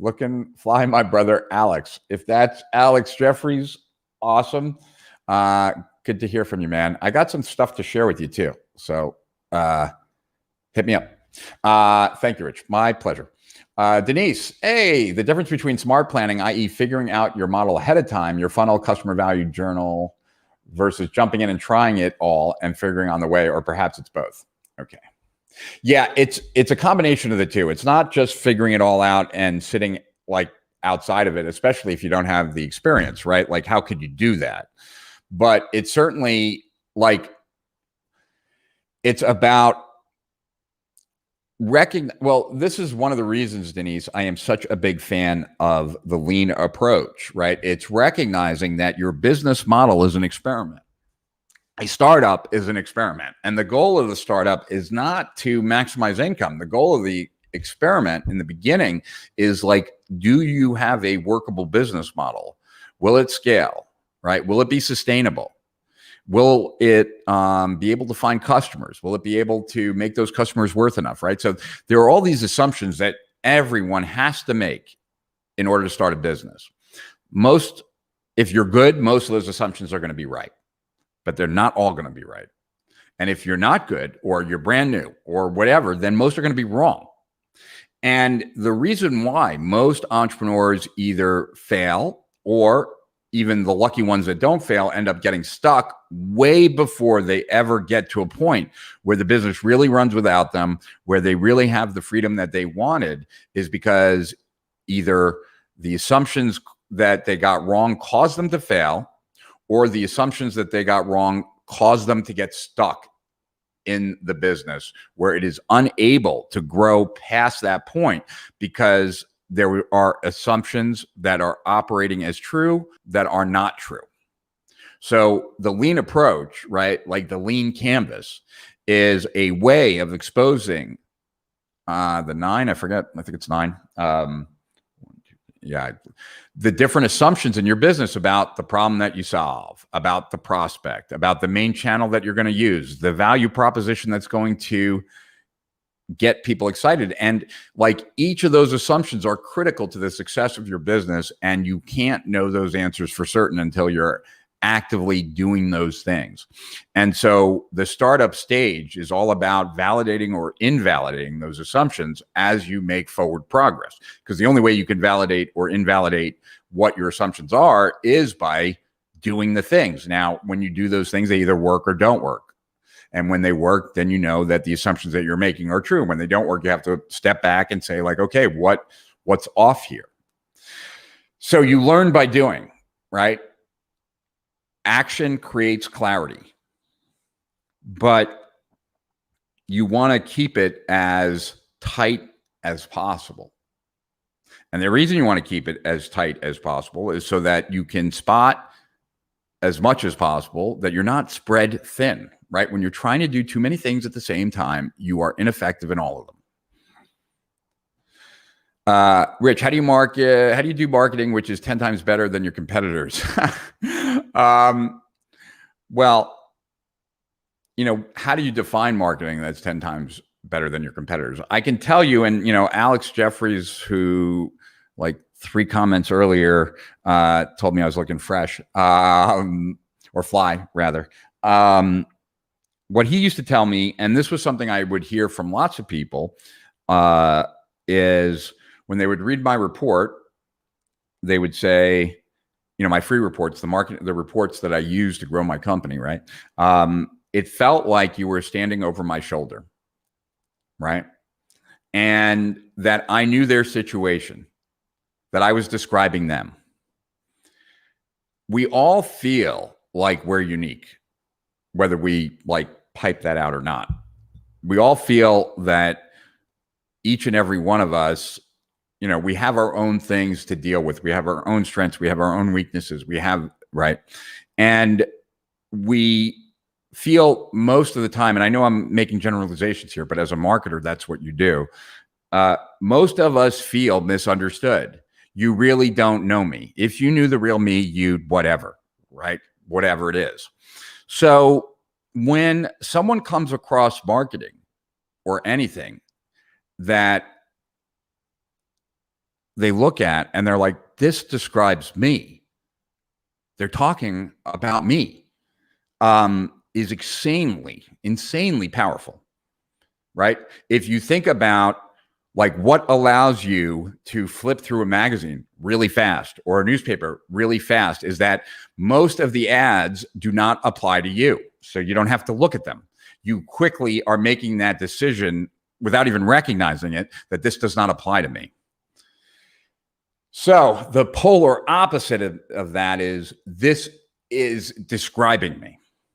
So when people used to tell me, it feels like you were looking over my shoulder, that you were describing my situation, what they've told me is that you get me like nobody else, right? That you know what I'm struggling with more than anyone else. And when that is like communicated, like how could you choose anyone else? Like if I could, like Harris, you know, I don't know you obviously, but if I could tell you what you felt like when you woke up this morning, tell you what you felt like when you first started thinking about doing work and why you decided not to, and and could describe the situation that you feel you experience on a daily basis, you'd be like, holy crap, this guy knows what I'm feeling, and therefore he must know how to get around this. And so that is how you do marketing, which is 10 times better. And it's part of the reason I'm doing this, right? I'm trying to get at what you guys are struggling with. What would motivate you to join a coaching program? Because the better I know that, the better I can market, right? In addition, the better I can create the fulfillment of that. But because, you know, I've been out of the market for a really long time, and then my struggles today are very different than most people's struggles. I feel less connected and less in touch with what people struggle with. Rich, I know better than an easy button, but because of not being good with tech, I need simple. So say I have a PLR product to sell. Are you selling a PLR product? PLR, for those that don't know, is private label rights, right?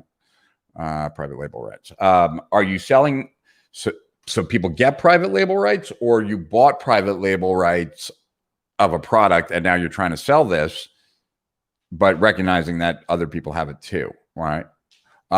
So say I have a PLR product to sell. What are the minimum steps to doing that? And I'm thinking of your internet business manifesto. I don't know why you'd be thinking of my internet business manifesto. One, I didn't sell it. Two, it wasn't PLR. And yeah, so I'm not sure what you're thinking there. Like, that's so different. So give me more, Kurt, because yeah, that makes no sense to me. I'm trying to leverage the good remnants. No problem hearing the truth. We had 38,000 SKUs. This will have 50 streamlined. That's better. Only goose down. I get what you're saying. Can sell widgets. Zero can sell widgets. Yeah. Yeah. I mean, look, at some point, and Lisa, let me tell you this. And so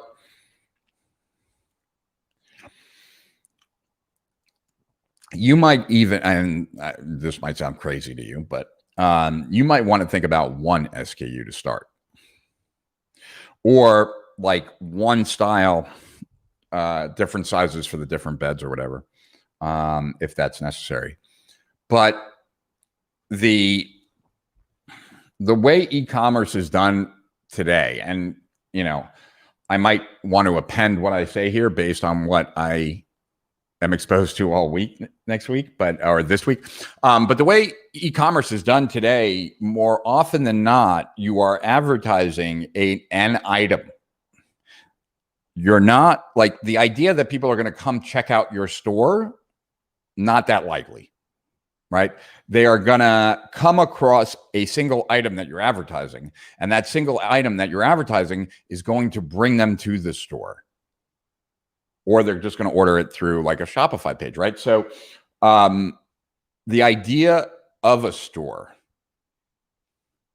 to start, other than just like a processing, like a Shopify page, right, is somewhat antiquated. And that's what I mean. Like, you could literally start with one product, and having 50 products will not make it any easier, except that you'll have 50 different ways to get people to the store, of which one of them will work best. And so the other 49 will be all wasted effort in the beginning. I don't know about you guys, but when I'm starting a business, I want the fastest path to cash, period.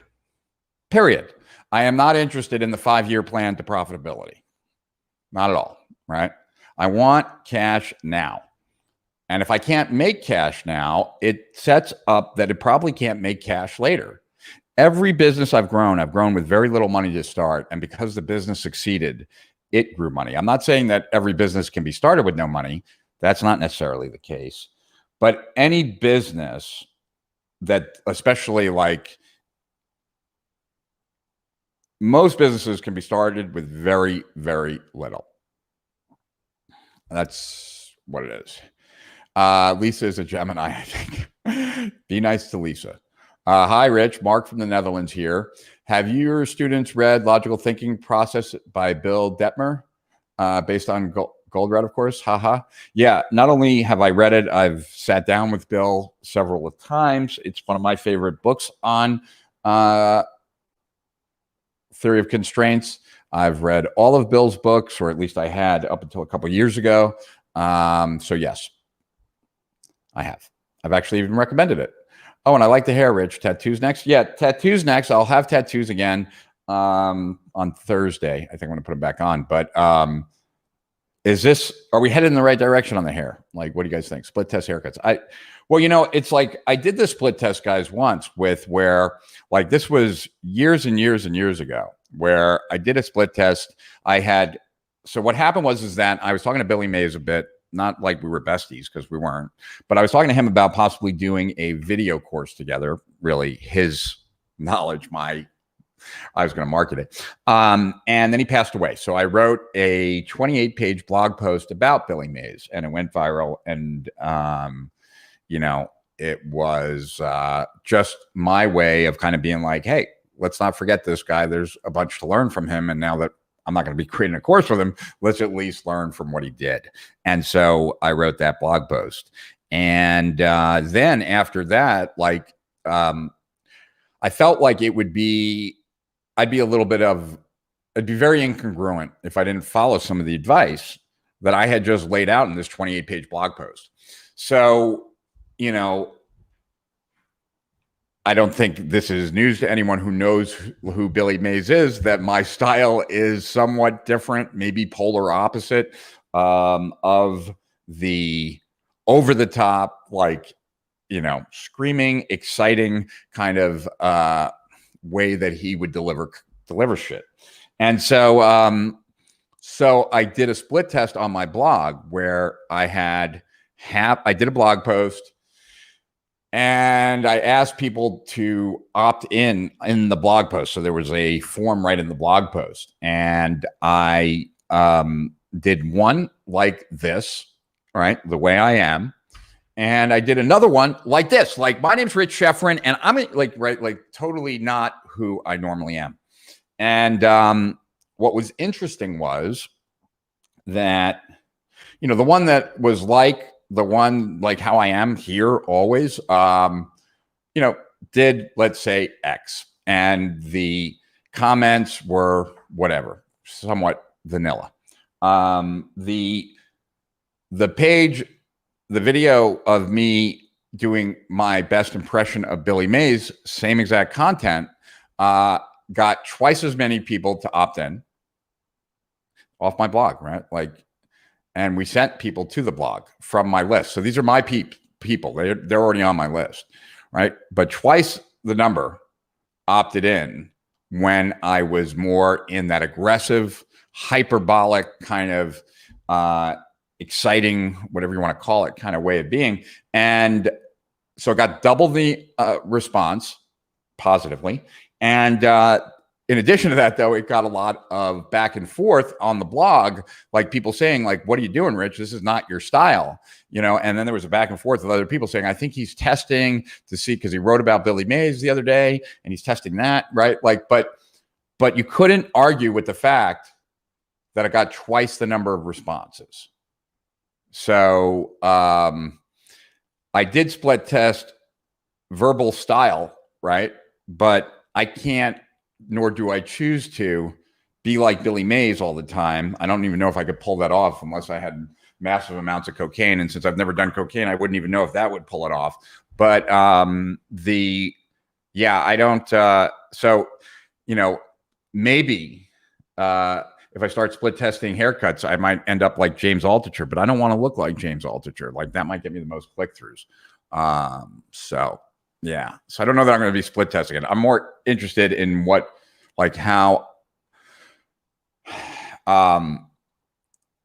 look like, how, like, what the first impression is, right? I think I've shared this before, but in case I haven't, I went to this transformation workshop back in California like 10 years ago when I was going through the throes of my midlife crisis. And it was called the Hoffman Institute. And they break you up into smaller groups. And we're in groups of like 8 to 10 or something like that. And the very first day, they have you write your first impressions, like what you initially thought of each person when you first, like when they were the people that are part of your group, before you knew them, before they opened their mouths, before anything. And the number one thing that, and then on the last day, you share that with your group. And so on that last day, I got to tie my shoes here for a second. On that last day, I got to hear what people thought of me before they got to know me, just by looking at me and what I was wearing and stuff like that. And I got dumb jock more than anything else. And I was like, wow, I had no idea that that's how I came across, like, before I talk or anything like that. That's something, it was interesting to know, I guess, is what I'm saying. So I'm curious what this look, maybe it's the same. Maybe I just can't avoid that. All right. I'm moving forward to do what I can today. I just was asking you because I've seen people selling discounted products to raise funds.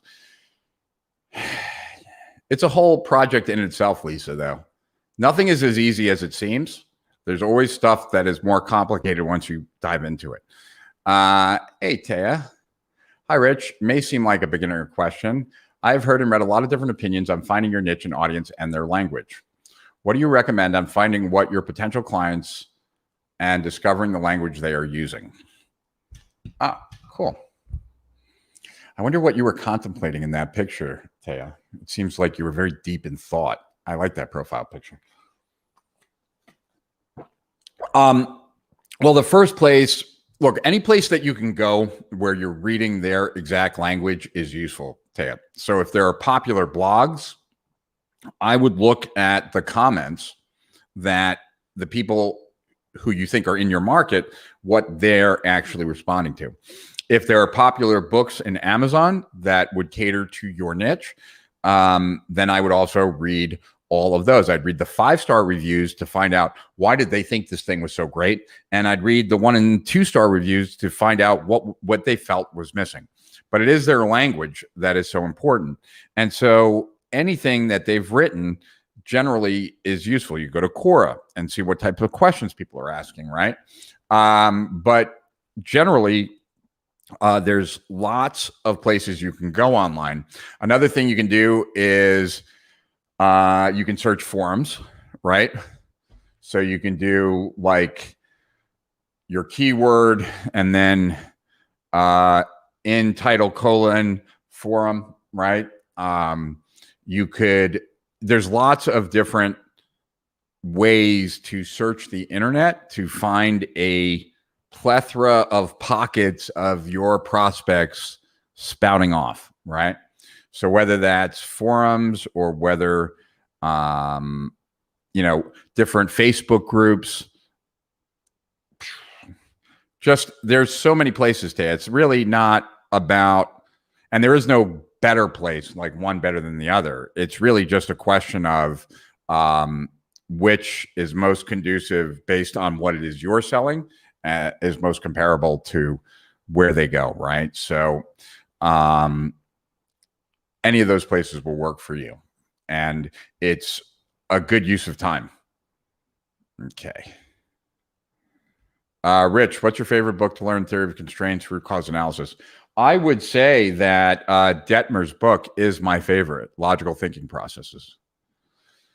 A bit of context: target audience is home service business owners, HVAC, plumbing, roofing, landscaping, etc. Their main problem is that they act as if they own a job, not a business. Main outcome we aim to provide with the membership is to get them out of the field by helping them build a system and team. Okay. So I'm curious, Gianni, what the process is for that.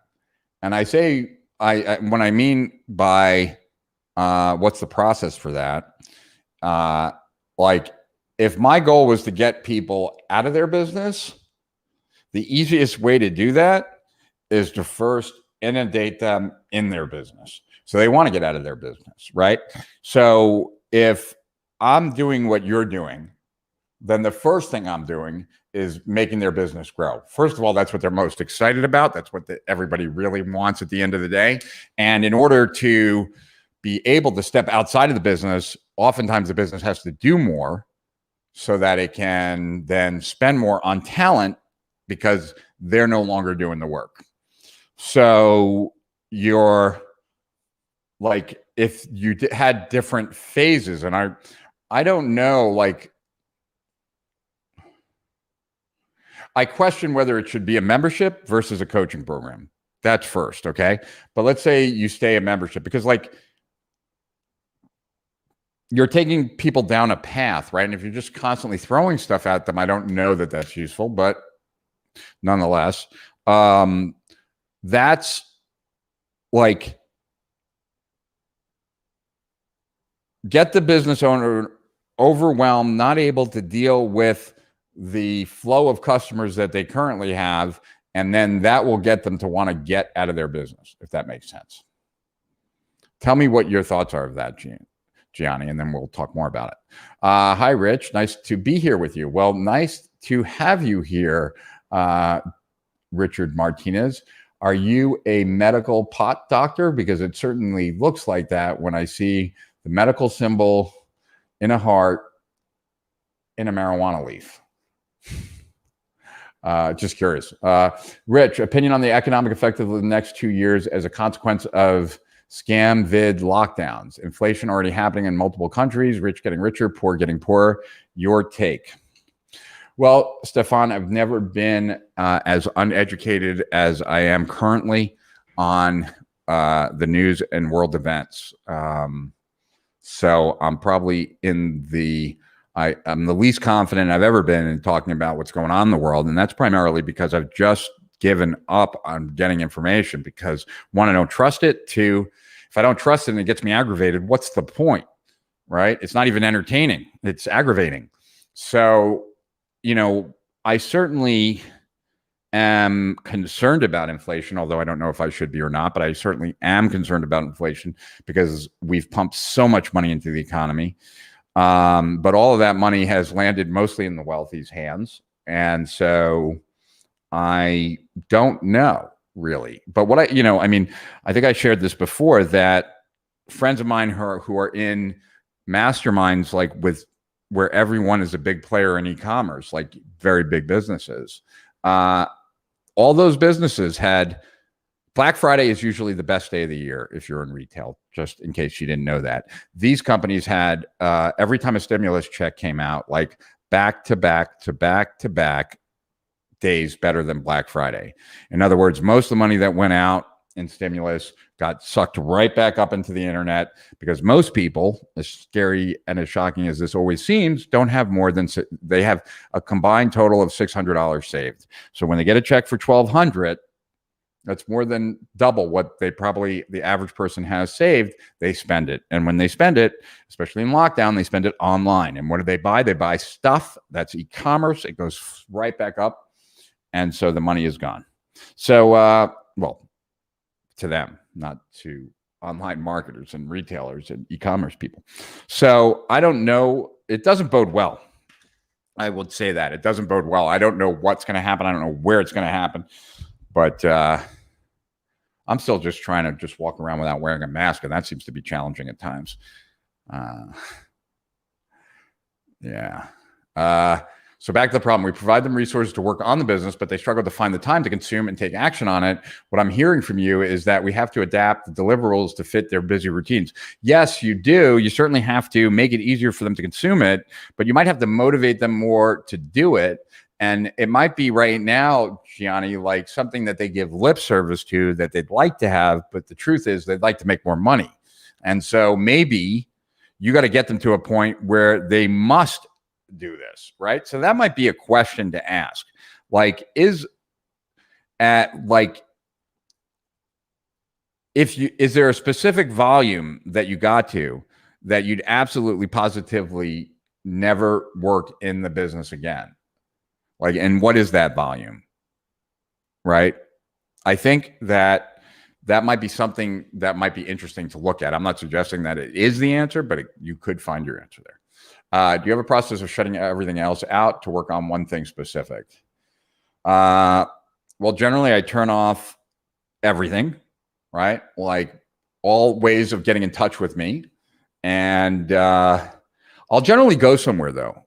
So either like I will work somewhere where there's someone else working. Like I'll work here in my office, maybe CJ's here. But if not, then I might go to like a Starbucks or something. I generally want to be in a place where I feel a little less free to just do whatever the hell I want to do. And that's either because there's someone else around or I'm in a place where it's just not cool to be doing whatever you want to do. That was good stuff. How do you determine when a project isn't worth your time and there isn't enough profit on doing it?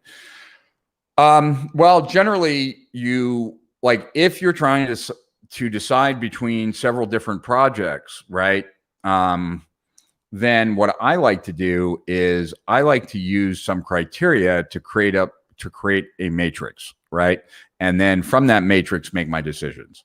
So, I might be like profit potential, right? Certainty to get to profit, effort involved in getting to profit. How much will it cost to get it to that point, right? A bunch of different issues, right? And depending on if I'm going to add up all the columns and see which has like the highest score, which project gave me the biggest number, then I'm going to make the one I'm going to rate it the highest number being the best, the lowest number being the worst, right? And if there's a specific thing like my business is hemorrhaging money right now and I need to make money right now, then I might put one of the criteria fastest and most certain to generate profit in the short term. And then I might make that I might times that by 2. So whatever is 5, like if I'm deciding between 5 projects, so I'm ranking from 5 to 1, then I might times that column by 2. So whatever is 5 is going to be worth 10, whatever, right? As I add up the rest of the rows in the column to get to final scores for each project. But generally, I'm going to create some kind of matrix. There are going to be criteria on that matrix that are relevant to me in the decision-making process. And sometimes I will do the math to actually, make one of the issues much more important than the other issues, which is why I'll multiply whatever score the projects have in that category before I add them all up. But what I also find is that just putting everything down on a matrix, just thinking about which ones are the most certain to make money, which ones are the most certain to take the most work, which ones are most certain to take the least work, which ones are the least certain to make the most money. Just by starting to look at this and compare all these different features, gives me a better perspective. I imagine it's the case for you guys. I don't want to be assumptive, but I can't hold 100 variables in my head when comparing 5 projects, right? I need a way of seeing those 100 variables. And the easiest way that I know is to just set up a matrix or grid and have the columns be project 1, project 2, project 3, project 4, project 5, and then or the other way, it doesn't really matter. And then you have all of the ways that you're going to evaluate them as rows, or you could have ways of evaluating them as rows, and then the projects down on the rows, the way, right? Either way, doesn't really matter. But the point is that by comparing and contrasting how each one scores, it gives you an understanding of a way of looking at these projects that you probably don't have now. One big obstacle is building a business brand while relying on somebody else's platform. I would agree with that. There certainly is a challenge with that. Like a Facebook group is still at the end of the day a Facebook group. But I think if you can transcend one platform and be on many, it begins to start that for sure. Aside from email marketing, what's the best way to nurture your tribe without being so vulnerable to the whims of tech giants? Well, I would say that like what we're doing right here, right? And the reason I would say what we're doing right here is primarily because I'm not relying on any single given channel. Like right now, as we broadcast this, we're talking to people on Facebook, but we're also talking to people on LinkedIn, and we're also talking to people on YouTube. And if we wanted to, we could probably set up Instagram as well. And we're talking to people on Periscope, etc. So this is a way that actually, if you establish certain times and people know where to look for you, probably pretty tight and pretty locked down. So I didn't even realize that we've already gone 2 hours. Kind of crazy. I totally didn't get to many of the comments. Jeez, I apologize, guys. I don't even know what we're there. Wow. Okay. I'm just going to look at some of these comments really quick, just to make sure that I'm not leaving anyone totally hanging. What are your thoughts about having a business, having their own app in relation to providing value to clients and bringing in new clients? Taya, I'd be careful with your own app only because it requires think about the apps that you use on your phone on a consistent basis. Think about how often you use them and how difficult it is to get a new app into your sequence, like of what you use. I know for me, it's incredibly difficult to get me to start using an app on a consistent basis that I don't already use. Chasing down pirates keeps you from finding your own treasure. Yeah, that is a great line. Dr. Vogelman, chasing down pirates keeps you from finding your own treasure. Totally agree. Yeah, even Stefan said, nice quote. Mental masturbation was one of my favorite phrases when delivering in-person seminars. Thanks for all the great advice. Appreciate everything you do for us. My pleasure. How to get the best free traffic from? The best free and the best paid traffic at the moment is YouTube. Credit card offer refunds. Yes, I know. All right. Hi, Rich. We're here because we value your advice and love your strategies and content. May I ask, who gets your attention when you're looking for the same things? Mine is very specific, Bill. So, I've already consumed everything of Jay Abrahams. I've already consumed everything of Dan Kennedy's. I've already consumed everything pretty much of Halpert and a lot of other people and Gerber and et cetera. So that's all there already. And so generally I look for subject matter experts and I believe I can learn from anyone, but I'm very selective in who I go all in on. So like Tiago Forto was someone I went in all in on for knowledge management because like I saw what he was doing and I saw the results of what he was doing, which is probably for me what speaks highest, right? So like the thing with Tiago was I was searching under knowledge management. And when him and I traded consulting time, like that was my big argument with him. Like I am not like other people. You need to meet people where they are. They're not searching knowledge management, looking for those types of solutions, right? But I was. And so then I found him. And even then, like, okay, there's tons of people that talk about knowledge management. Then I went to his site and I read some of his blog posts. And what was very clear to me when I was reading his blog posts was this guy knows things that I know, right? We know the same things, but he's able to pull in things better than I am. So I was reading an article and he was pulling in things into theory of constraints that I know theory of constraints or marketing or whatever. And I knew those things. I probably knew them better than Tiago did, but the way he was writing about it was much better than I could. And so it was very clear to me that he had to have some kind of system to pull like his thoughts in from and what he had been exposed to that was better than mine. So whenever I see someone doing something that I do, but do it much better, and there's plenty of opportunity for that, then they have my total attention, right? Because this is beyond talk. This is beyond theory. This is proof to me in every which way that you knew something I don't know. And if I can learn how to do it, I'm very interested. So that is one. But I would also say that, yeah, it's very topical. It's very dependent. And nowadays, more so than in any other time in my life, I am talking to people on such a consistent basis where they're telling me what's working, that that has become more and more of my education. And then it's a bouncing back and forth with them. Like, why do they think it works and stuff like that? That's not a bad, who says that, John? That's a pretty good statement. One product, one platform, one sales process for 1 year. Not a bad thing to follow. Rich, you look great. Very grateful for your insights and sharing your knowledge. Thanks. All right. Thank you for your previous response. Talking about channel, do you have experience with Telegram to share? Most of my qualified market is moving away from mainstream media, and I like the idea of direct, simple communication, but I have no idea if Telegram could help. Yeah, I mean, look, people are setting up Telegram groups, and I know that that's working really well in some countries already.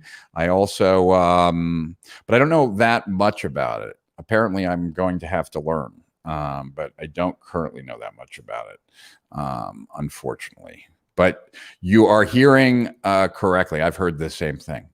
Leanne, sorry, I think I called you Lisa. Thank you, Rich. I learned so much from just listening to your answers to others' questions. Your patience is someone who doesn't wish to listen, but just selfishly steal all our time was outstanding, much better than I could do. You're welcome. Thank you, James, for noticing. Stefan, yes, Sam is not a great party guy.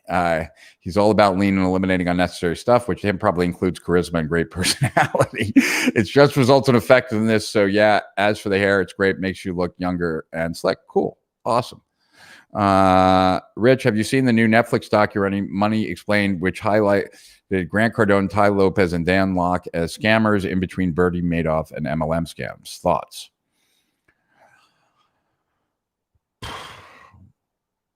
I have no thoughts because I haven't watched it. I'm not putting on a shocked face when I read those names, but I'll just leave it at that without having to say anything bad about anybody. But can you write down the name of that? Money Explained? I'd like to take a look at that. Rich, I went through 2 TOC books by now, started applying it to my life in general and also business. It's amazing how in Thinking for Change, that's by Lisa Scheinkoff, Thinking for Change. Very good. She puts a big emphasis on mindset constraints. I'm still interested in those TOC materials you have that you did before that you mentioned. You'll look up. Okay. Yeah, definitely. Look, in my experience, Stefan, Lisa is 100% right. A lot of the constraints are paradigm constraints. They're totally just made up in the mind of the entrepreneur or the business as the way we do things. It's completely like the amount of physical constraints in the world are just not that many. And so more often than not, Stefan, you're going to come up against a paradigm constraint. Right? You're not going to come and find a machine that has less output ability, processing ability in front of a machine that has big processing ability, and that's going to be the problem. Right? So more often than that, it's going to be a paradigm. And when it's a logical one, as opposed to physical, that's where, but I'm pretty sure that Detmer also goes into that pretty significantly. Who doesn't go into that so much is Goldratt, because he just would write the book on the topic without showing people, like in his books at least, how to do it. You'd have to buy some of his programs to do that. All right. Just looking. Priya says, all IT guys use it. I like Telegram. Cool. Yeah, can you share, Priya, where to learn about Telegram? Well, you could probably just look it up in Google. I'm sure that would be it. Rich, I was reading a book through your description for today's talk. It became very apparent that knowledge people want from you is not about root cause, but more about your knowledge and experience. You offer wealth of information, great value. Yeah, but in order to give people great value, it's about uncovering what the real problem is. We walk around thinking our symptoms are our problems. And because of that, we're not able to eliminate it. So let me share this last story with you guys, and then we'll call it a day. But I think this story is extremely valuable to you guys. I had this IT guy that worked for me a long time ago, and I've blocked out his name. Maybe unintentionally. Anyway, I do remember his name. I don't want to say it now. I'm going to call him Dan, even though his name was not Dan. In fact, I had a right-hand guy that was named Dan who was like a superstar. So Dan, Karen, if you're watching this, I am not talking about you whatsoever. So I had this fictitious IT. Well, I had this real IT guy by the fictitious name Dan. And at the end of the day, Dan, the IT guy, sucked. And it took me a long time to figure that out. So the problem that my business has is Dan is unqualified for the IT position. He's the wrong hire. Now, I can fire him and try and hire someone else, and I know that's going to happen. But does that solve the problem? Or is that just the symptom? You see, that is just the symptom, because the problem is, why did we hire someone that wasn't qualified, and why did it take so long to find out that he wasn't qualified?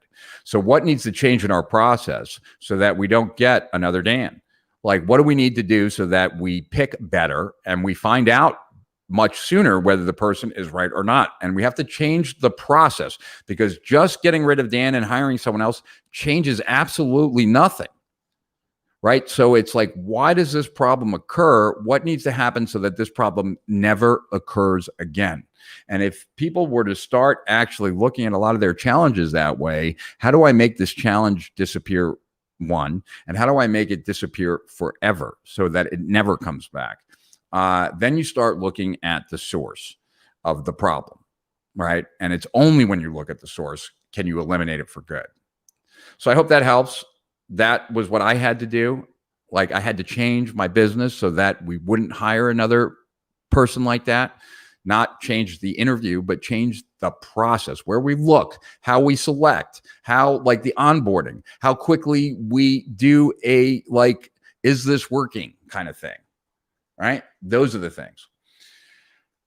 So now, hopefully, if I've done nothing else, I've given you guys some insight on problems, how to expose them, how to go deeper with them. And hopefully also I've given you a little bit of a, what would be the word? A little bit of a head start, or a little bit of additional explanation, so that when I look at the people who want to get coached for free by me for that hour, it's not like I'm not giving away a coaching program. I'm just going to coach a few people for an hour, but I've gotten people amazing results in the past when I do this. You now know what I'm looking for. I'm looking for these problems that I think would motivate people to want to join a coaching program. So those are the problems I'm looking for. And those are the people I want to help, because I want to get a sense of what's behind that. So with all that said, thank you guys. Where are you to judge? Okay, so let me just tell you guys that, like, what you need to do, Lisa, is just go and join our Facebook group. It's called Strategic Profits, and you will see it there. Priya, I hope you're safe. As a fellow Jew, I just hope that, you and Israel are safe. I don't know what's going on. It's another thing I don't even want to know about, because I'm obviously biased. So there you go. And I just hope you stay safe. So with all that said, guys, I know you guys have plenty of places that you could spend 2 hours. We all do. We're all pressed for time all the time, right? So the fact that you guys decided to come here, be here with me, I appreciate it greatly. And if you shared, I appreciate you even more so. And if you commented, thank you. I I don't want to be here talking to myself. So thank you for being here. Well, on Thursday, here's what my plan is, but I want to tell you ahead of time that it could all get thrown in craziness. But what I'd like to do is I want to actually broadcast live from down at Geek Out. Now, Geek Out, like the day ends before my live stream starts, so I probably have to do it from the Airbnb or whatever that I'm renting, and maybe I can pull a couple people in to try and join me. That's my hope. And so there'll be an update, and you'll see whatever slide we post, because by then we'll have some confidence of what we can do. But it might be an insanely valuable session, or it might be something totally different. I have no idea.